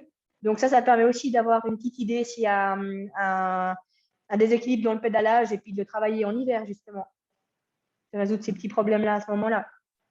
D'accord. Et le capteur de glucose là, de Super Sapiens, est-ce que tu as eu à l'utiliser? Moi, j'ai testé, c'était intéressant et je l'ai pas vraiment recommandé. J'ai recommandé à une personne qui était aussi assez intéressée par sa glycémie pendant l'effort, mais on l'avait testé avec mon conjoint. En fait, on avait pris un pack là au mois d'avril. En fait, Oui. c'était plutôt un test-retest. Tu avais 2 capteurs pour une personne où tu prenais tes mesures pendant une période de 2 semaines. Ensuite, tu faisais tes adaptations et puis tu pouvais ensuite retester en ayant fait des changements. Et nous, on a pris un peu plus en mode expérimental. Donc, on s'est partagé chacun a pris un capteur au même moment. Et puis, on a fait un peu nos expériences. On n'a pas eu de grande surprise, honnêtement. On n'a jamais été en hypoglycémie, même avec des sorties de 200 kg ou des choses comme ça. On n'a pas cherché à l'être non plus, mais on a testé, on a vraiment testé dans les conditions normales. On a assez vite vu aussi la différence entre celui-là qui prenait un petit déj bien sucré et puis l'autre qui prenait un petit déj avec un indice glycémique plus bas avec des flocons d'avoine ou autre, le pic que ça pouvait faire. C'était très intéressant de voir sans alimentation aussi les différences que ça pouvait faire, par exemple au réveil, où en fait tu as un pic de glycémie au réveil dès que tu commences à t'activer un petit peu sans avoir déjeuné. Donc, ça, c'était assez intéressant. Et on a aussi pu comparer les effets de l'apéro. On a testé un petit peu différents aliments Ah oui, pour voir ce que ça donnait. C'était intéressant, ouais. Mais après, d'accord. en soi, c'était moins. Quand tu te sens en fait un petit peu endormi sur le vélo, où tu te demandes si, sans être vraiment en hypo ou en fringale, et tu te dis là, est-ce que mon taux de sucre il est bon? En fait, à chaque fois, on s'est dit ben, que finalement, c'était pas si mal, même si tu te sens un peu endormi sur le vélo, Ah, c'était c'était pas clairement pas bas? en. Non, non, ben, ça descendait un peu, mais clairement pas en hypoglycémie, non. On était toujours dans la zone qu'on avait fixée. Ah, d'accord, ok. Parce Donc ça, c'était vraiment qu'en intéressant. en vélo, en fait, tu le sens quand tu as faim, parce que ton estomac, il est un peu tranquille. Ouais, Donc, il peut t'envoyer des signaux. Mais en course à pied, c'est assez piégeux, vu que tu es sans arrêt, tu vois, avec les chocs, tu es sans arrêt ballotté. En fait, tu n'as jamais faim, tu n'as jamais faim. Et à un moment donné, tu arrives dans une montée, alors là, c'est impossible de courir, tu te mets à marcher, ça y est, tu es fatigué. extinction Et des en fait, cheveux, c'est c'est ouais, fini. c'est l'hypoglycémie, tu ne l'as pas vu venir parce que ton ventre, à T'as force rien dit. d'être secoué, il t'envoie pas les signaux, tu n'as pas faim en fait. Même après des très Ouais. grosses sorties, bah, tu n'as pas cette appétence que tu peux avoir en rentrant d'une longue sortie vélo.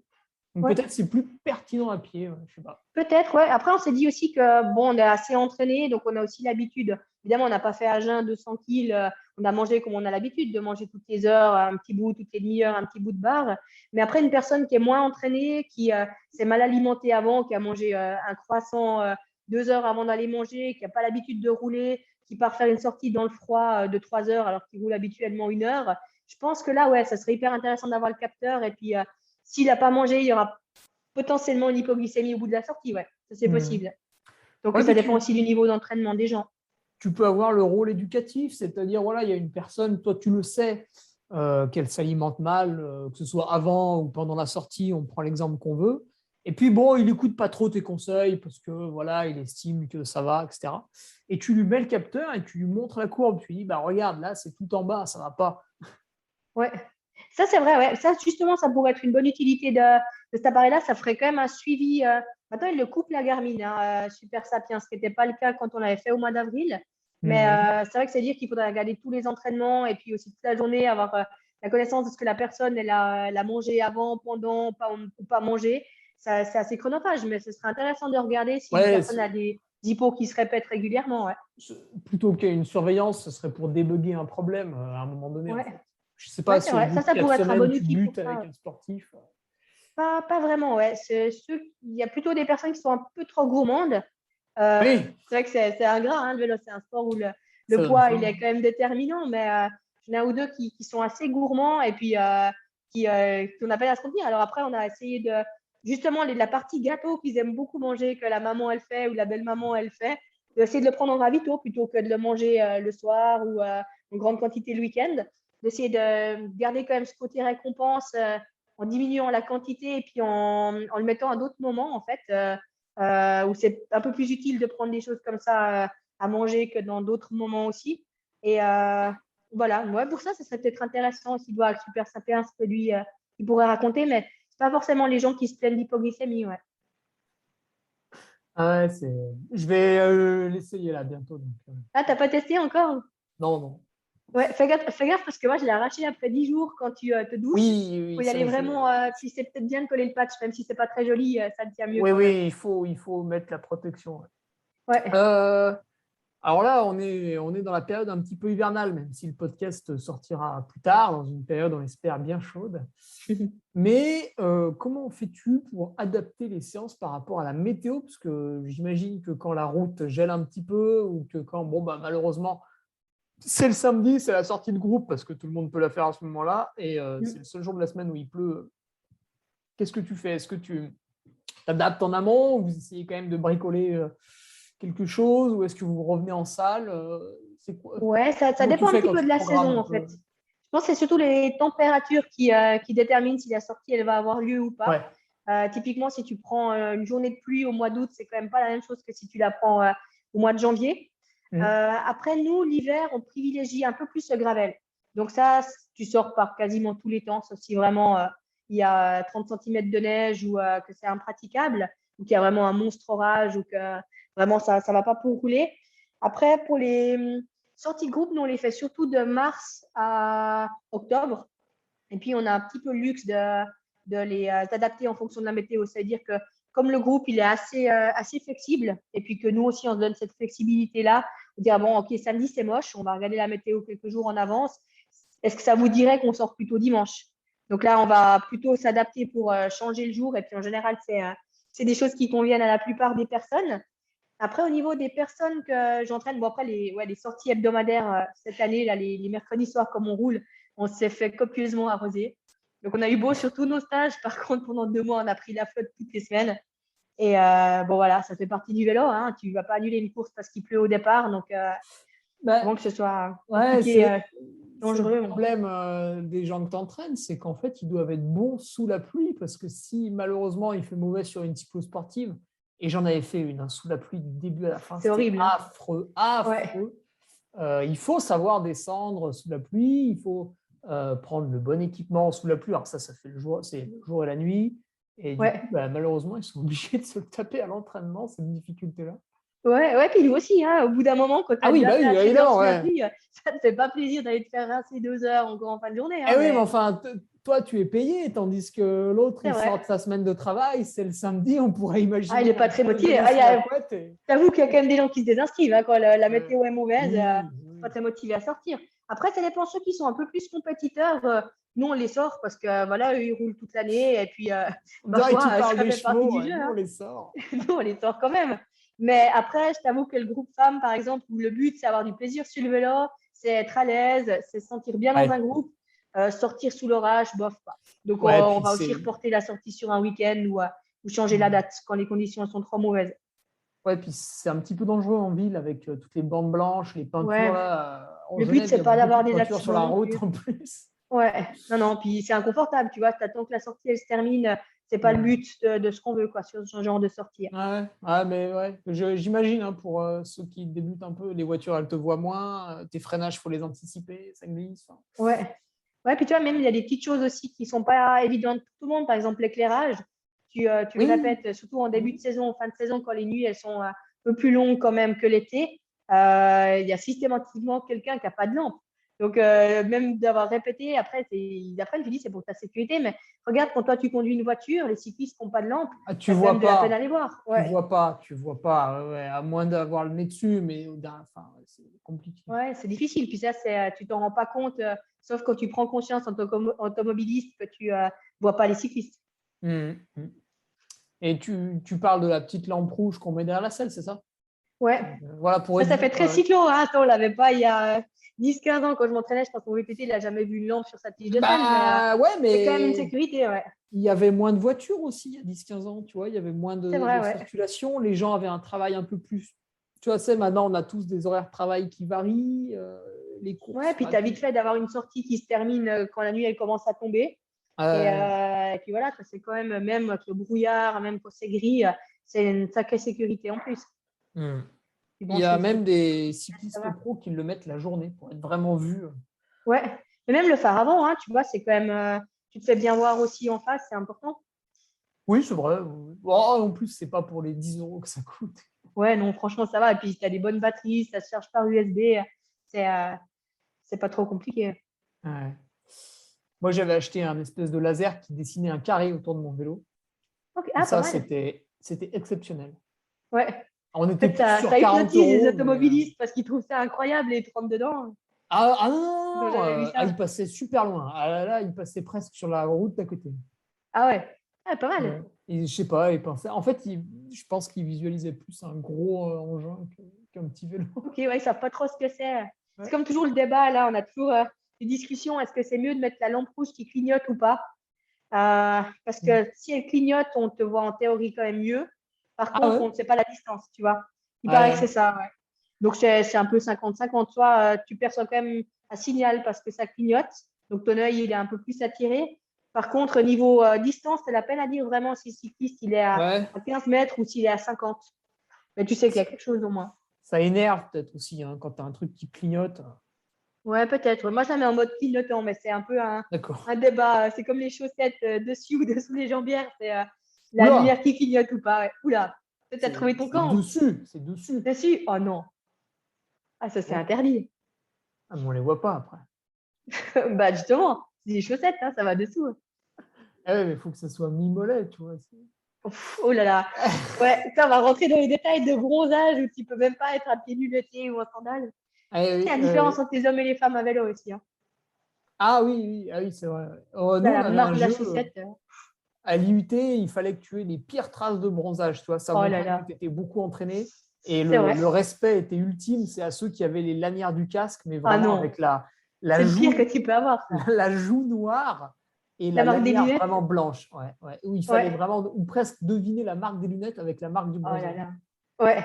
Ah, ça, c'est le Et puriste. Hein. oui, non, mais on Extrême. mettait du monoeil exprès pour faire ça. À ce point-là, ouais. Ouais, ouais, ouais, ouais. On avait un groupe d'entraînement, je pourrais les citer un jour. Oh là là. C'est Tu fais un génial. concours à la fin de l'année avec les photos qui c'est qui avait le plus gros bronzage. Bah, après, on finissait à l'IUT, puis on était comme des cons en juillet à la plage, parce qu'on y allait tous au moins une fois, pas longtemps, mais au moins une fois. Et puis là, on se disait, ah ouais, mince, Pas trop, hein, parce que tu salut. pourrais perdre ton bronzage quand même.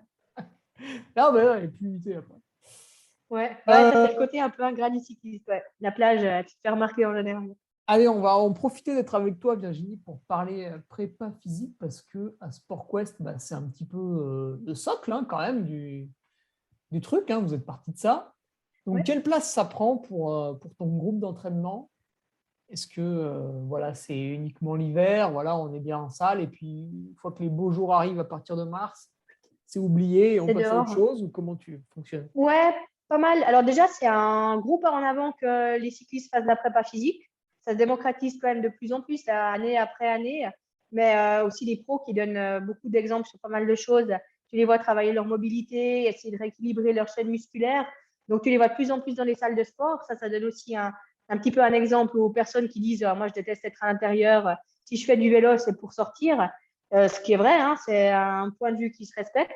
Mais c'est vrai qu'il y a un bon travail à faire en hiver, sans parler vraiment de gagner de la force dans les jambes et puis d'être performant dès que tu sors le vélo. Tu as déjà un travail d'ouverture de la cage thoracique, par exemple, parce que tu es toujours en avant sur ton vélo, penché en avant. Et puis, en plus, souvent, c'est des gens qui, enfin, la plupart des cyclistes qui travaillent, beaucoup de gens travaillent à un bureau. Donc, tu te retrouves de nouveau avec une position penchée en avant, ce qui n'est pas bon pour ton dos. Donc là, tu peux travailler le renforcement des épaules, l'ouverture de la cage thoracique, renforcement des muscles aussi qui viennent lier les deux omoplates. Ça t'évitera des problèmes de dos et puis de nuque sur le vélo aussi pendant ta saison. Travail de gainage, parce que les cyclistes, souvent, ils sont pas très bons quand tu leur demandes de faire une position de planche. Ça tient 30 secondes et puis le dos, il creuse après 10 secondes. C'est pas fameux parce qu'ils ont de la force dans les jambes et puis c'est à peu près tout. C'est un cliché, hein, heureusement, ça change. Mais gainage, super important. Ça t'évite d'avoir des douleurs lombaires. Ça te permet d'être stable sur ton vélo. Ça te permet de faire beaucoup de choses comme ça. Après, tu as aussi des muscles comme les ischios derrière les jambes qui sont souvent un peu négligés parce que tu as une manière de pédaler qui fait que tu privilégies les quadriceps, donc de produire de la force finalement. Tu aimes bien être tendanceuse. Par contre, si tu veux utiliser tes fessiers, si tu veux utiliser tes ischios, surtout pendant l'école, c'est quand même bien qu'ils aient aussi un petit peu de force. Donc, tu n'es pas un déséquilibre antérieur-postérieur sur les membres inférieurs. Donc, juste des exercices de montée de bassin sur une jambe, sur deux jambes, talons surélevés ou des choses comme ça. Ça te donne juste ce qu'il faut de sollicitation pour tes ischios pour être un peu plus rentable sur ton vélo, avoir un pédalage rond déjà aussi, pas trop saccadé. Et après, par contre, tu peux aller chercher plus. Ceux qui veulent vraiment atteindre des objectifs de performance, on travaille avec des squats, on va chercher de la force, on va chercher le moins petit déséquilibre au niveau des fessiers, travailler avec des élastiques, choses comme ça. Et puis après, d'autres qui ne sont pas fans, qui ne vont pas en salle pendant l'hiver, moi, je les encourage à avoir quand même un petit programme qui prend 15-20 minutes que je leur fais, qu'ils peuvent faire à la maison sans aucun matériel, une fois par semaine, et après leur entraînement, par exemple, pour quand même limiter les déséquilibres et puis travailler justement l'ouverture de la cage thoracique et puis le gainage, un petit peu les ischios, vraiment les basiques.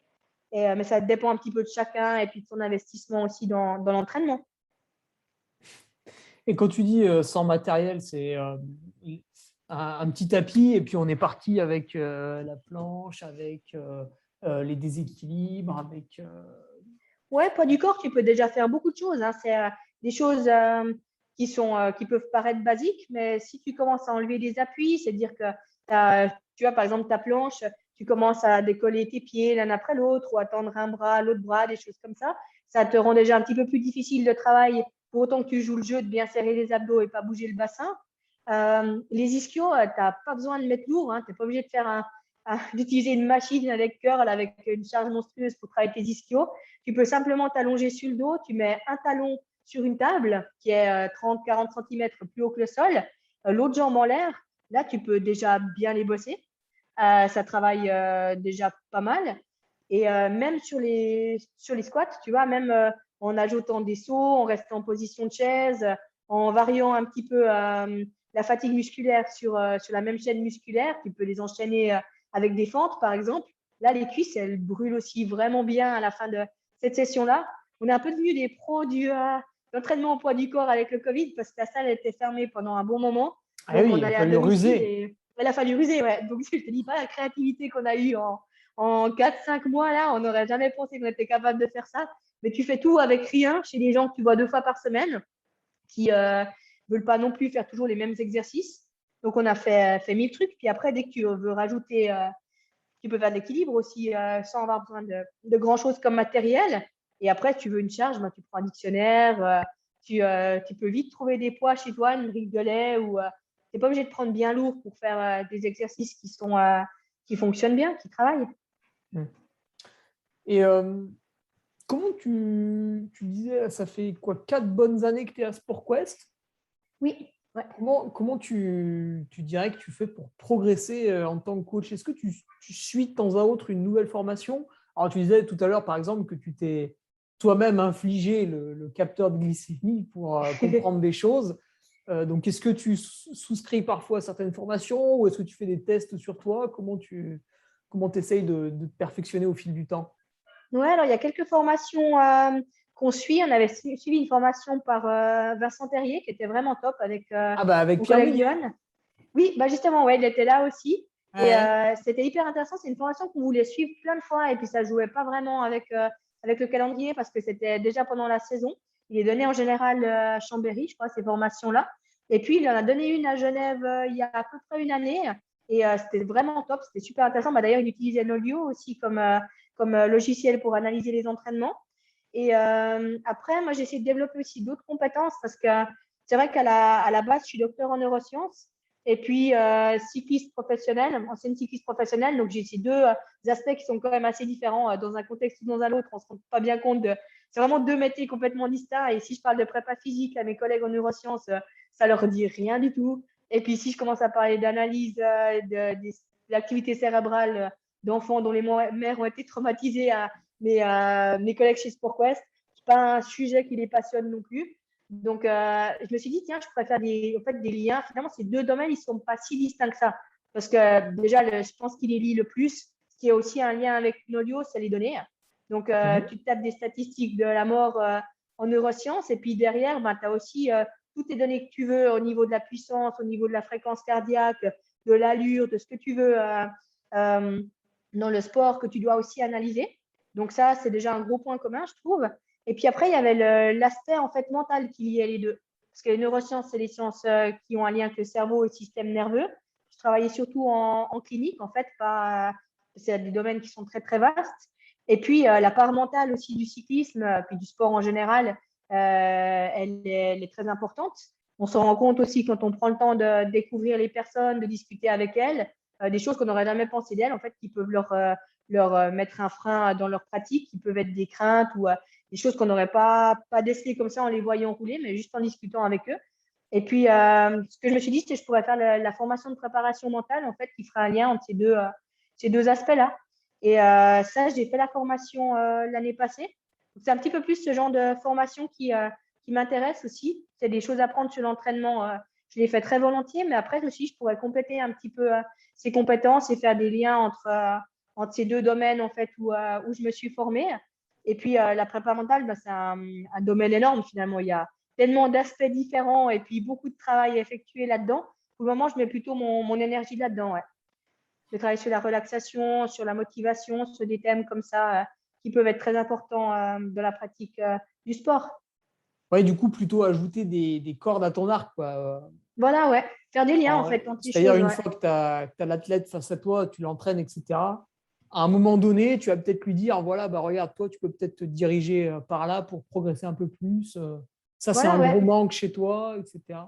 Ouais, des petites choses des fois. Hein. Le côté mental, j'ai un cycliste là, qui traîne des problèmes aux genoux, aux ischios à répétition. Et c'est très compliqué parce que je me suis dit, dès le début, je pensais que la part mentale était assez importante. Il a un suivi en physio et puis ça s'améliore un peu, mais ça revient tout le temps. Et en fait, ce qui m'a mis un peu la puce à l'oreille, c'est que pour prendre des coms, il n'y a jamais aucun souci de genou. Et puis, par Ouais. contre, pour faire du seuil sur home trainer, plus compliqué, quoi. Ah Et ouais. puis, je me suis dit, bon, on va changer les entraînements, on va essayer de faire le seuil à l'extérieur. Franchement, on a essayé 1000 trucs. Et lui, il est super collaborant aussi. Il aimerait vraiment trouver des solutions. Et on s'est dit positionnement sur le vélo. Après, il y avait une différence peut-être entre son vélo de chrono et puis son vélo de route. Enfin, on allait chercher vachement loin, en fait. Et en fait, en discutant avec lui, en apprenant pas mal de choses sur lui, et puis peut-être sa manière dont il voit aussi ses séances de home trainer ou des choses comme ça, on s'est dit, bon, on va changer les choses. On va garder certains entraînements de cette manière-là. Enfin, vraiment juste, c'est même pas le côté plaisir. Il a besoin d'une récompense aussi, et les coms, ça lui l'apporte. Donc, essayer de mettre une autre source de motivation sur ces entraînements qui posent problème. Et en fait, depuis qu'on a eu cette discussion-là, il y a un mois et demi, où il était vraiment pas au bout de sa vie, mais très démotivé quand même par ses problèmes de genoux à répétition. Et de percevoir aussi un petit peu différemment ses sensations à vélo, parce qu'il avait tendance à se focaliser beaucoup sur ce genou. Donc, chaque fois qu'il allait faire du vélo, c'était se demander est-ce que je vais avoir mal au genou aujourd'hui ou pas. Donc, il partait déjà un peu avec un a priori négatif dès qu'il mettait un cuissard. Et puis, je lui ai dit écoute, arrête de penser à ton genou maintenant, on essaie de chercher autre chose. Essaie de te concentrer sur la fluidité de ton pédalage. Essaie de penser à tes sensations. Là, tu as fait repos hier.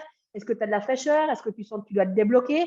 D'être un peu à l'écoute d'autres sensations plus larges de ton corps que de savoir si ton genou il va tirer ou pas. Et en fait, puis je lui ai dit maintenant sur Nolio, arrête de m'écrire le journal de ton genou chaque jour, sauf si c'est vraiment nécessaire. Mais donne-moi d'autres informations. J'aimerais savoir vraiment comment c'est allé le reste de ta séance et pas juste ton genou. Et là, ça fait quoi, un mois à peu près qu'on a mis en place ces changements. Moi, j'ai aussi changé de mon côté des adaptations à l'entraînement qui pouvaient aller dans ce sens-là.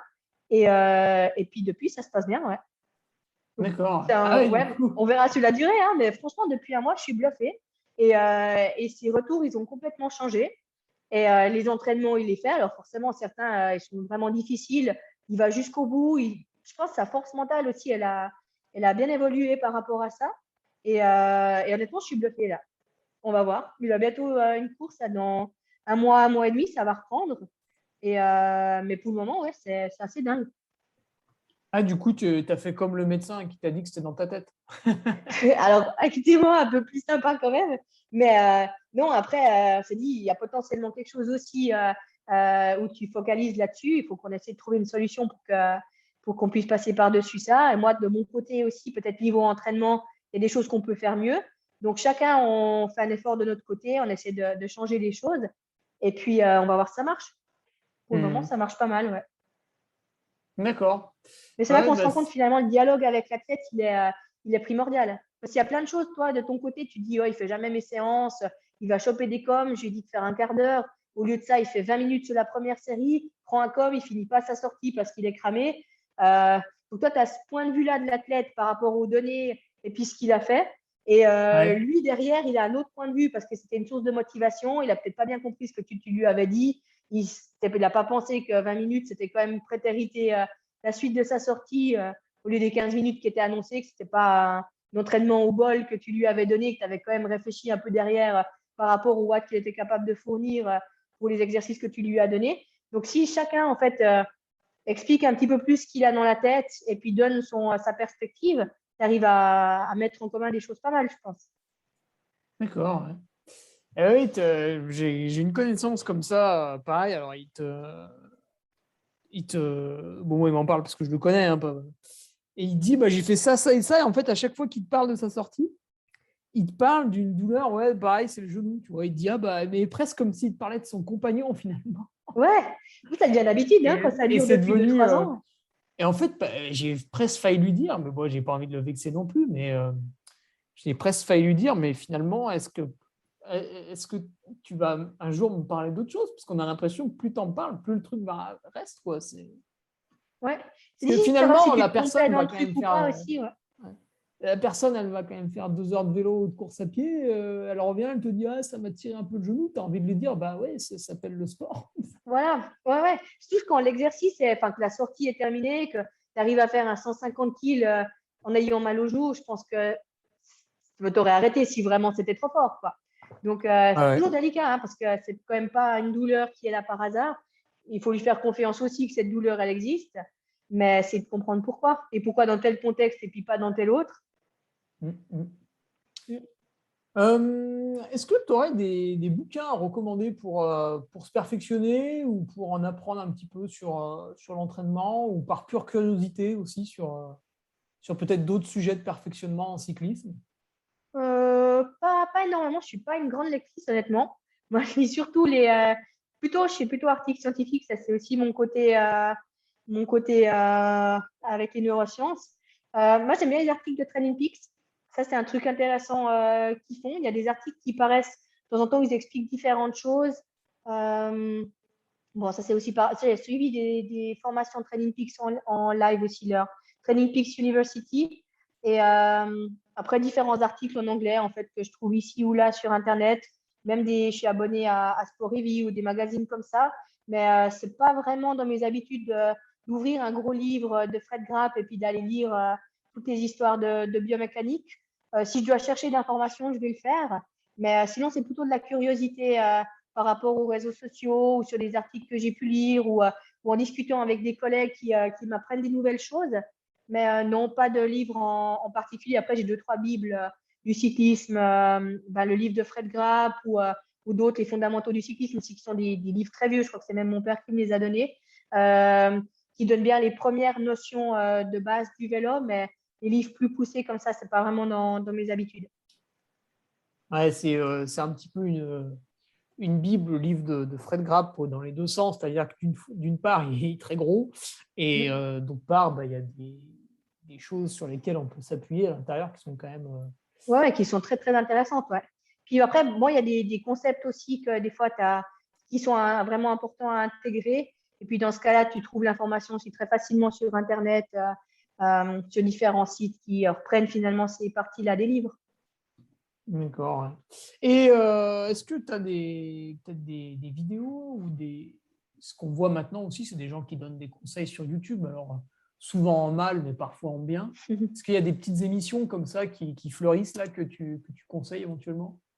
Ouais, je regarde pas non plus beaucoup parce que je passe pas des heures à regarder des vidéos sur Internet. C'est aussi une question de temps, je pense. Après, je Oui, regarde, ce qui oui. m'arrive de voir de temps en temps, c'est GCN. Italie, mon compagnon Ah, regarde pas mal GCN Italie ou anglais aussi, Angleterre. Toujours sympa les vidéos qu'ils font, c'est intéressant et humoristique. Mais moi, j'aime mieux suivre directement en fait, finalement, les coureurs ou les entraîneurs sur les réseaux sociaux et puis suivre ce qui se passe en camp d'entraînement, les interviews de coureurs sur Direct Vélo. Donc, j'ai un petit peu mes sites Cycling News, Direct Vélo, réseaux sociaux. J'aime hmm. bien suivre aussi ce que fait la Canyon SRAM ou d'autres équipes professionnelles, de voir un petit peu les exercices de mobilité qu'ils font, aller chercher un petit peu plus loin aussi si c'est nécessaire, d'observer aussi ce que font les coureurs sur ce travail, ce genre de choses, plus dans l'observation et puis ensuite d'aller chercher l'information que d'écouter une vidéo sur un thème particulier. Je ne saurais même pas quoi choisir en fait. Donc, c'est par curiosité, en naviguant un petit peu comme ça sur différents sites, tu te dis, tiens, Direct Vélo, il y a tel coureur qui parle de ça, ça m'intéresse, alors je vais chercher un peu plus sur ce domaine-là. Plus de la navigation et balade en fonction de la curiosité que vouloir vraiment à tout prix regarder des vidéos sur un thème précis. Ouais, tu es encore vachement dans l'action, quoi, dans les petites news du peloton. Ouais, je pense, mais finalement, tu vois, les pros, c'est quand même un bon modèle pour beaucoup de choses. Et puis, j'aime bien suivre l'évolution parce que ça a énormément évolué en quelques années dans toutes les disciplines. Tu vois, la professionnalisation, elle s'est faite encore plus chez les hommes, mais chez les femmes, par exemple, c'est monstrueux ce qui s'est passé sur ces 10 dernières années. Ah bah Donc, vas-y, tu vois, c'était justement la question que j'allais te poser, c'est comment tu as vu cette différence sur les dernières années? Alors, d'un point de vue de l'entraîneur, enfin de l'entraîneuse que tu es, et puis on en profite, hein, tu es la première entraîneuse cycliste féminine, donc de ce point de vue-là. Ouais. Parce C'est que une discipline de mon ouais. point de vue de spectateur, moi, ce que je peux te dire, c'est qu'on en voit quand même de plus en plus à la télé, ce qui est agréable parce que le schéma de course est différent du peloton masculin. Et c'est loin d'être Mais ennuyeux après, aussi. voilà, je ne connais pas les dessous un peu, donc si tu pouvais nous Ouais, je pense dire. que le cyclisme sur route femme, c'est celui qui a évolué le plus, à mon avis. Et bon, maintenant, il y a différents niveaux. Ils ont ces équipes pour le Tour qui existent depuis. Maintenant, ça va être la deuxième saison qui a différentes catégorisations dans les équipes de vélo sur le même modèle que les hommes. Mais il y a encore quelques années, j'avais couru sur la route là, pour parallèle de la piste pour la DN Dame de Saint-Julien qui n'existe plus. Ah oui, Saint-Julien-Ange-de-Voix, qui était une bonne équipe, ouais, qui a gagné la Coupe de France. Je crois que j'étais pas dedans quand ils ont gagné. C'était peut-être l'année d'avant ou non, c'était l'année d'après, je crois. Mais on a fait des bons classements aussi sur les Coupes de France. Et tu te rends compte que c'est super amateur, en fait, sur les Coupes de France. Ils te mettent bien ça dans une zone industrielle où, comme ça, tu n'as pas trop de problèmes avec la circulation. Et puis, les équipes, elles sont pas professionnelles du tout. C'est des filles qui sont étudiantes, qui viennent des quatre coins de la France. Et c'était vraiment très chouette parce que c'est quand même une manière de courir qui est une vraie tactique de route avec des équipes qui essaient de collaborer ensemble, mais de manière peut-être un petit peu maladroite. Maintenant, ça a bien changé. Tu as deux niveaux en Coupe de France. Donc, ça a changé, je crois, l'année passée, les N1 et les N2, ou peut-être il y a 2 ans. Il faut se dire, en 5-6 ans, il y a déjà une révolution énorme. En 5 ans, il y a déjà une révolution énorme là-dessus. Donc, tu as deux niveaux de national, si tu veux, sur ces Coupes de France-là, avec beaucoup plus d'équipes. Donc, ça permet à des petites équipes de se dire, on démarre avec quelques filles niveau national 2. Peut-être dans 3-4 ans, on aura l'objectif de passer en niveau national 1. Ces filles, elles courent ensemble, je crois, normalement. Et puis après, ils ont un classement séparé, par contre, suivant le niveau de l'équipe. Et par contre, c'est au niveau UCI que tu as une différence monstrueuse parce qu'il y a quelques années, c'était presque de l'amateurisme pour toutes les équipes, en tout cas beaucoup. Ensuite, tu as ces équipes qui ont pu se développer grâce aux hommes. Donc, c'est-à-dire l'équipe, une des premières, c'était Sunweb. Tu as Trek qui a formé ensuite son équipe. Donc, toutes ces grosses équipes-là, elles profitent de partager le matériel avec les hommes. Elles font aussi certains camps d'entraînement avec les hommes. Elles sont beaucoup plus professionnelles. Souvent, c'est des équipes qui ont un plus gros budget aussi. Donc, dès le moment où tu peux proposer un salaire, tu peux attirer des filles qui sont forcément meilleures que celles qui sont obligées de travailler le reste de la semaine ou même de payer leurs déplacements suivant quelles équipes. Donc là, tu as déjà une grosse différence qui se crée entre ces équipes qui engagent des filles professionnelles, qui les rémunèrent même plus ou moins bien, et les autres qui font leur course le week-end, le lundi matin, se retrouvent au boulot et puis qui prennent des jours de vacances pour partir en camp d'entraînement ou sur des compétitions. Donc là, niveau préparation, c'est presque incomparable.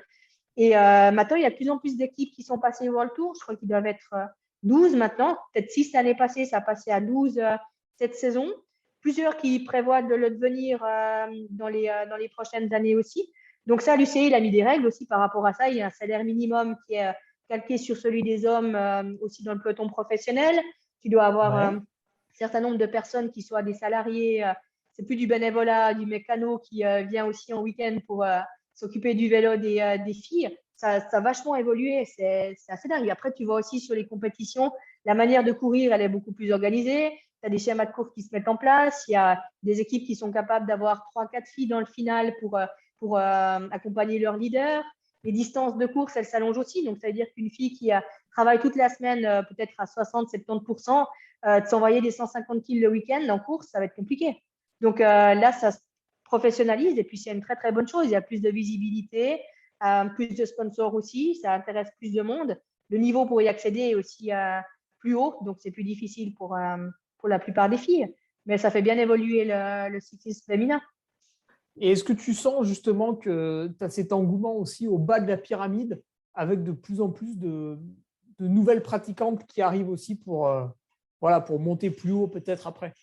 Ouais, alors ça dépend des pays. Justement, en France, ils l'ont fait super bien avec leur N1, N2, qui des fois sont des équipes presque réserves d'équipes UCI ensuite. Par contre, en Suisse, c'est pas terrible. Eux, ils ont un peu un système particulier en Suisse où ils cherchent d'abord les talents qu'ils trouvent en général, hein, parce qu'en VTT, tu as beaucoup de talents. Sur la route maintenant aussi, avec Marlène Reusser qui fait vice-championne olympique de contre-la-montre et qui ne faisait même pas du vélo il y a 5 ou 6 ans, qui est passée je crois qu'elle fait du triathlon, du cross avant, et puis c'est des forces de la nature, c'est des filles qui ont un talent incroyable, et puis je pense que tu les aurais mis sur une autre discipline, en ski de fond peut-être, elles auraient eu le même niveau. Donc c'est des filles qui sont incroyables, et puis ça en Suisse, je pense que la détection de talent, elle est excellente, mais derrière, il n'y a pas de réserve. Donc sur les courses nationales en Suisse, les Suissesses qui courent, on est très peu. Donc, c'est assez facile de faire un top 10, top 15 sur une course nationale en Suisse, sachant qu'il y a 25 filles au départ, dont 5 ou 10 qui finiront pas la course dans le même tour que les premières, sur des tours qui sont assez longs. Et c'est un petit peu dommage parce qu'il n'y a pas de volonté vraiment d'encourager le cyclisme féminin plus bas, de la part de Swiss Cycling surtout, je pense, parce qu'ils misent vraiment sur les mêmes filles et les mêmes talents, sans donner de chance vraiment à celles qui sont un petit peu plus en arrière. Et après, c'est souvent des personnes qui font l'effort de créer des clubs, de motiver les filles à faire du vélo. À Genève, on a la chance pour ça.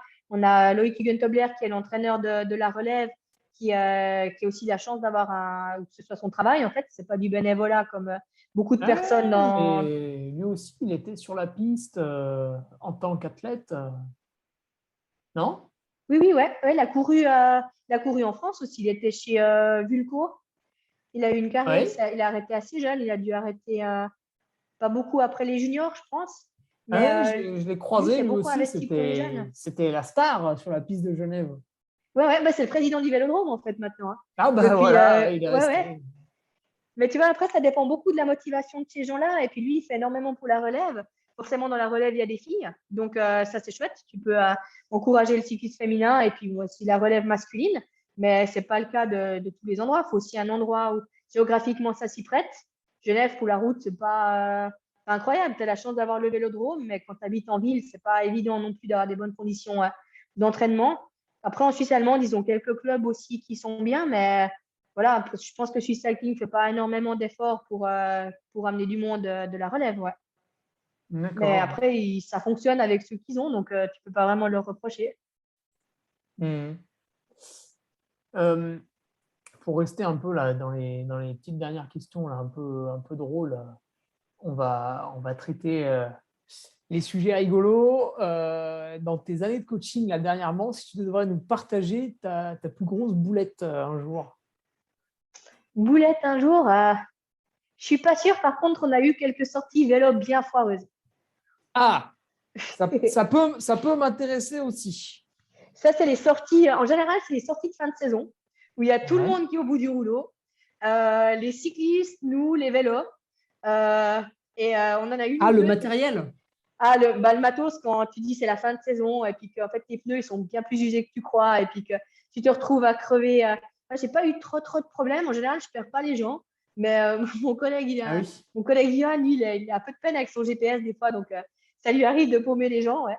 Et c'est assez drôle.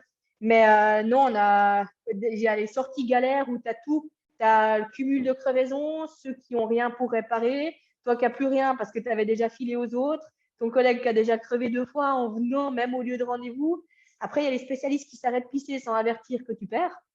Ça, c'est une spécialité chez nous. Il y en a un ou deux, ils sont très, très bons pour ça. On a eu aussi des soucis quand il y avait en Suisse, avec le Covid, on était souvent limité à des groupes de très peu de personnes qui pouvaient se réunir. Et Ah justement, oui. avec le vélo, on avait ce souci-là où une période, on ne pouvait pas être plus que des groupes de 5. Donc, ce Hmm. qu'on faisait, c'est qu'on prenait 4 personnes et un entraîneur. Sauf que quand il y en a un qui doit rester sur place parce qu'il y a une personne qui a un problème, du coup, l'autre entraîneur, il se retrouve avec un surnombre de cyclistes et t'es vite emmerdé. Donc, tu essaies de pas croiser la police, enfin, des choses comme ça. Covid, ça nous a mis un peu les bâtons dans les roues. Mais non, on n'a pas eu de gros soucis.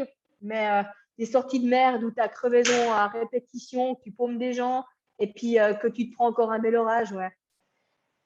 T'attends qu'une chose, c'est finir.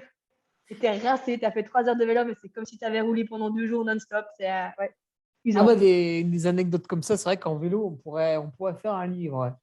Ouais. Ouais, ça fait partie du vélo. Hein. Je pense qu'il n'y a pas beaucoup de gens qui peuvent dire qu'ils n'ont jamais eu une sortie foireuse Hmm. ou un truc où ils se sont retrouvés là où ils ne s'attendaient pas du tout à être. Et puis, bah, fallait bien rentrer, quoi. Ouais, et puis bon, finalement, c'est un plaisir sadique, mais quand on regarde une épreuve de vélo à la télé, voilà, hein, quand il y a un orage qui survient et que c'est n'importe quoi dans le peloton, bah, nous, téléspectateurs, ça nous excite, quoi. Ah, c'est clair, ouais. Que t'es mieux dans ton canapé que sur le vélo à ce moment-là. Moi, quand je vois la montée, c'était quoi, au Galibier, là, où il avait. Non, attends, c'était pas au Galibier, c'était à Liseran, il avait neigé, puis après, il fallait redescendre sur Tignes. Moi, j'étais pendu à ma télé. Alors, par contre, évidemment, pour le coureur, c'était pas rigolo. Mais... Ouais. Ah, il y a des faits comme ça qui sont. Ouais, t'en rigoles après, hein. Sur le moment, tu essaies de trouver des solutions pour t'en sortir, mais ouais. Et si tu avais une perf d'un de tes athlètes à nous citer, là, qui t'a fait vraiment plaisir un jour. Perf particulière. Oui, il y a une cycliste l'année passée qu'on a emmenée sur une cyclo. Hmm. Elle aime pas trop les pelotons, elle est assez craintive sur le vélo, elle a une très bonne condition physique, fait beaucoup de progrès. Et on l'a emmenée sur une cyclo, elle s'est lancée sur les 150 bornes, elle a gagné sa catégorie. Première cyclo, elle n'avait aucune idée de son classement, rien du tout, quoi. Elle a vraiment fait ça, elle a géré son effort comme elle a suivi son plan, quoi, comme elle devait faire en course pour arriver au bout dans des bonnes conditions, finalement, sans exploser, en gérant bien son effort. Et en fait, elle a gagné. Donc, surprise énorme quand on a regardé les classements et puis qu'on s'est rendu compte on savait qu'elle avait fait une bonne performance, mais qu'elle avait gagné. Ça fait vachement plaisir. Ça fait encore plus plaisir que de gagner soi-même, finalement. Ah ouais, parce que ouais, c'est quand même la problématique quand tu es un peu craintif en peloton. Ouais, donc elle n'avait pas pris de risque non plus. C'était un départ en plus assez criminel, 30 bornes à plat, avec beaucoup de changements de direction, les îlots, les dodanes, les machins. Elle avait était dans un deuxième peloton, un petit peu moins dangereux, on peut dire. Ça Hmm. frottait un petit peu moins. Mais elle a vraiment géré son truc. Elle n'allait pas du tout pour un objectif de performance. Elle voulait juste arriver au bout de cette première cyclo. Et puis elle était toute gelée sur le podium aussi. Elle ne savait pas vraiment comment faire. Elle était toute. Enfin, c'était un grand moment, ouais. Ah, ben, en espérant que ça lui permette de retrouver après enfin, de trouver, pas de retrouver des bonnes sensations sur le vélo pour se faire plaisir en peloton, parce que c'est vrai que ça peut être assez impitoyable. En plus, Ouais, en cyclosportive, quoi, masculin, féminin, c'est mélangé, c'est la jungle, hein. ouais, ouais. Ah, tu faut te battre pour ta place, ouais. Puis si tu sautes du peloton, le temps que tu perds, il est monstrueux. Ouais, puis il n'y a pas d'équipe pour te ramener. À la limite, il y a un copain par chance qui peut rouler un peu, mais. Ouais, puis pour boucher sur le peloton, tu as intérêt à rouler fort, quoi. Si tu déjà la Mm. limite dedans, tu n'es pas prêt de rentrer. Oui, non, oui, ça paraît peu crédible. Ouais. Non, mais là, Euh, la assuré, c'est assez dingue. S'il y avait une personne que tu rêverais de coacher, quelqu'un, tu te dirais, putain, là, ce serait incroyable de pouvoir entraîner cette personne. Euh, Il y a plus des gens, j'aurais pas un nom comme ça, une star particulière ou une personne, je serais ravie d'entraîner, mais il y a Même des gens, pas Yolande Neff. oh non. Non? Ah ouais. Non, ça serait un sacré défi, hein, mais non, je pense que ouais, je n'aurais pas la prétention de vouloir entraîner la tête comme ça, même si ce serait hyper intéressant. J'aurais peut-être trop peur de mal faire, en fait, peut-être, je sais pas. Mais non, moi, ce qui me motive surtout, c'est quand je vois des gens et je me dis, c'est un gâchis, tu vois. Ils font n'importe quoi et tu te dis que tu changerais juste ça et puis tu serais tellement plus fort. Ah Et ouais. après, c'est des gens qui sont preneurs ou pas preneurs et puis je veux pas les obliger à que je les entraîne s'ils ne le souhaitent pas. En général, c'est des gens qui n'ont pas forcément d'entraîneur. Mais quand tu les vois, tu dis c'est tellement dommage. Et après, c'est une question de la motivation de la personne. Hein. Peut-être ça lui plaît de faire n'importe quoi. Et puis voilà, mais tu dis, si cette personne, elle changeait juste ça, et puis pas de nom particulier, mais tu as 3-4 personnes dans mon entourage comme ça, ou des connaissances où tu te dis ça, mais je changerais juste ça, et ça marcherait sûrement mieux. Ça te donne envie d'essayer, ouais. D'accord. Ah, souvent, tu as le cas des gens qui vont justement pas trop faire de spécifique, ils vont se cacher derrière beaucoup d'heures de selle. Et Voilà, puis, le ouais. jour de la course, trouver plein d'excuses en disant ouais, non, mais moi, je roule uniquement pour le plaisir, machin et tout. Alors qu'en fait, c'est juste qu'il n'a pas envie de se faire chier à l'entraînement.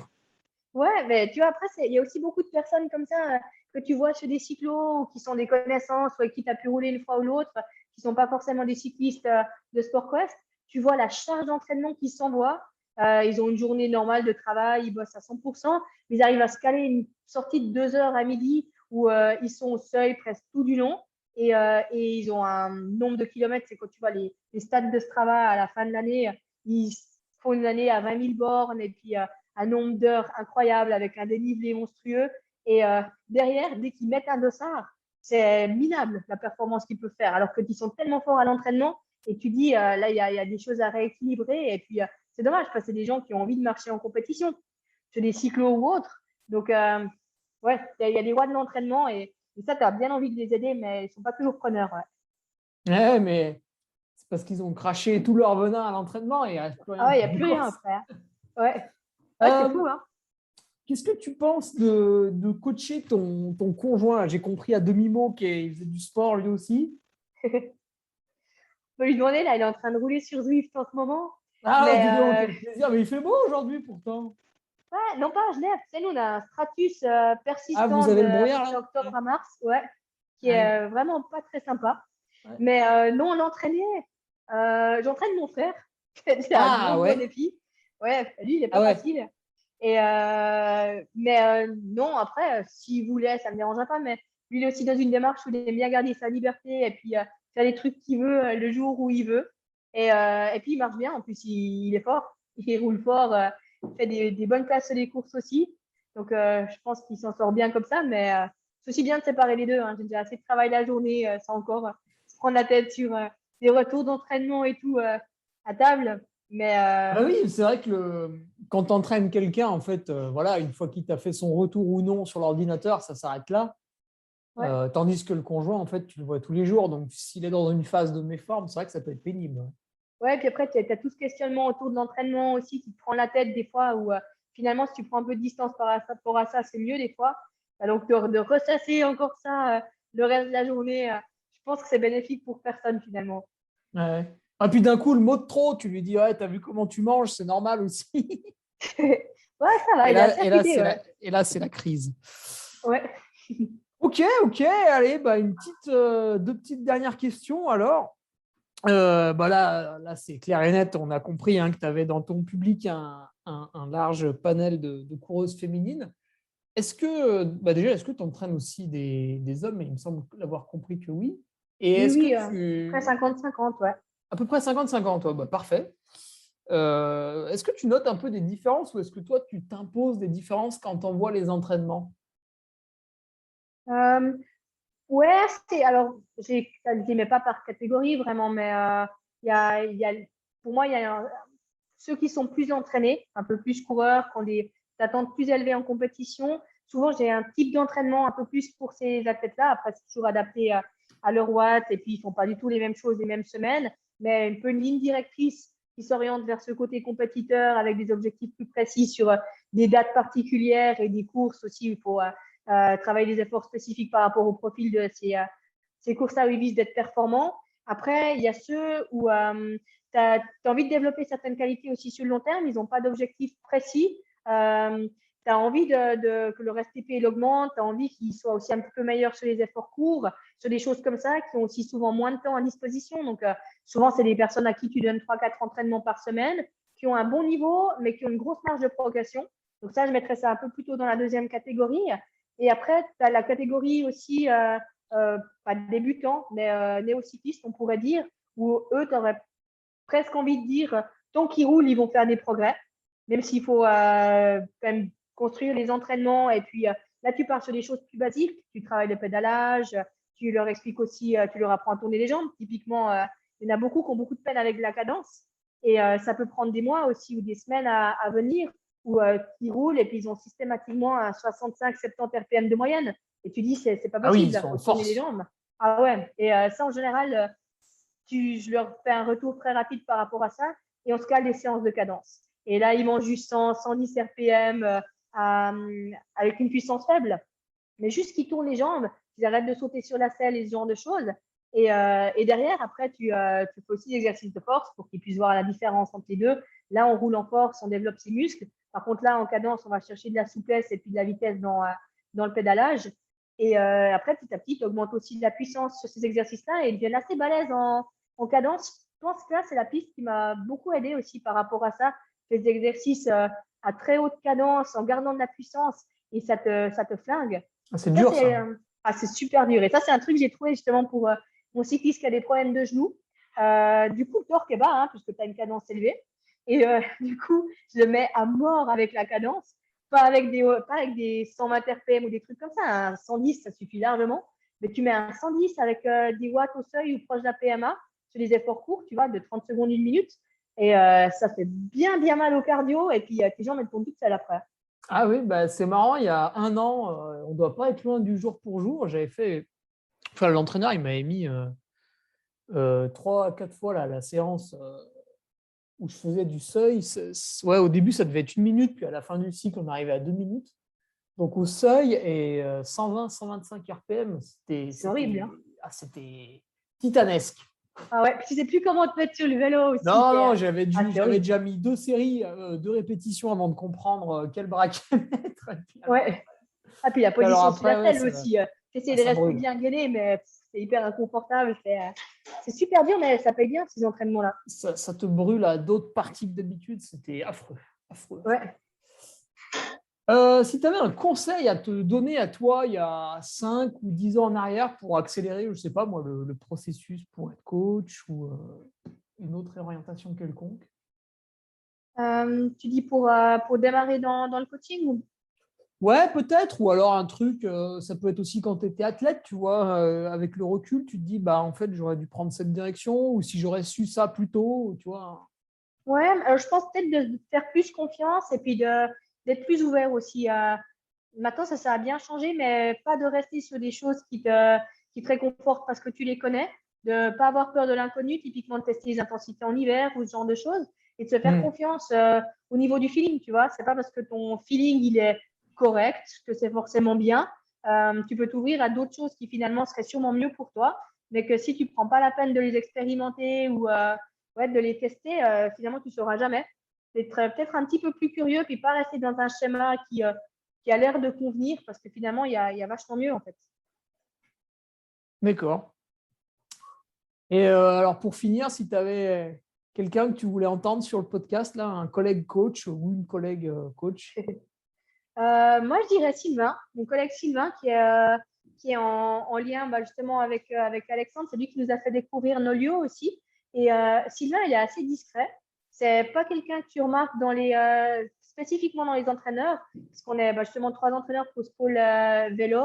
Johan qui a une place un petit peu pas vraiment de chef, parce qu'on se partage vraiment les choses, mais moi, j'aime pas forcément prendre les décisions et puis faire les briefings et ce genre de choses, me mettre en avant. Je suis un petit peu plus en arrière, mais proche des gens aussi, à discuter beaucoup avec eux. Donc, on a tous des personnalités assez différentes. Sylvain, il est un petit peu plus discret. Par contre, il a des connaissances énormes et il te raconte des anecdotes et des trucs que tu n'aurais jamais soupçonnés. Et Ah bah, parfait, ça. ouais, non, franchement, il est incroyable. Il y a des trucs qui peut te sortir comme ça ou des rencontres qu'il a fait avec certaines personnes ou des choses qu'il a pu faire lui sur des Ironman. En fait, t'es vachement bluffé, quoi. Donc, moi, je dirais lui, ouais. Qui cache bien son jeu. Bah, allez, on va l'ajouter à la liste si ce n'était pas déjà fait. Là. Je ne l'ai pas sous les yeux, mais je regarderai. Ouais, non, alors tu peux noter à Sylvain Millet, le contacter et je pense qu'il va te faire un super podcast. Ouais. Eh ben, en tout cas, Virginie, merci. Alors, tu étais la Avec deuxième grand plaisir. entraîneuse féminine, mais derrière toi, tu vois, elles sont là, elles arrivent là d'ici Cool. il y en a 3 ou 4 prochaines là. Très bien. Bah, vas-y, Ça les va être écouter. top. on va rééquilibrer notre pourcentage aussi sur le Nolio podcast. Ouais, c'est pas un concours, mais non, c'est chouette d'entendre aussi le point de vue de femme. Des fois, ça donne une autre perspective, donc c'est intéressant. Oui, c'est déjà très intéressant d'avoir des entraîneurs en triathlon, en cyclisme, en course à pied, en kayak, en ce que tu veux. Et alors, quand on ajoute encore la doublette masculin-féminin, ça donne encore plus d'idées. Ouais. Donc, c'est top. Eh ben, merci Virginie pour ton temps. Grand plaisir, merci à toi. Et puis, on mettra les liens pour retrouver SportQuest dans la description. Ok, ça marche, c'est gentil. Eh ben, allez, salut. Ciao, bonne soirée. Tu viens d'écouter un nouvel épisode du Nolio Podcast. Je sais, c'était génial. N'hésite pas à réagir sur l'une ou l'autre de nos plateformes, que ce soit notre page Facebook, Instagram, notre groupe Strava ou sur LinkedIn. Les liens sont dans la description. Allez, à bientôt pour un nouvel épisode. Salut.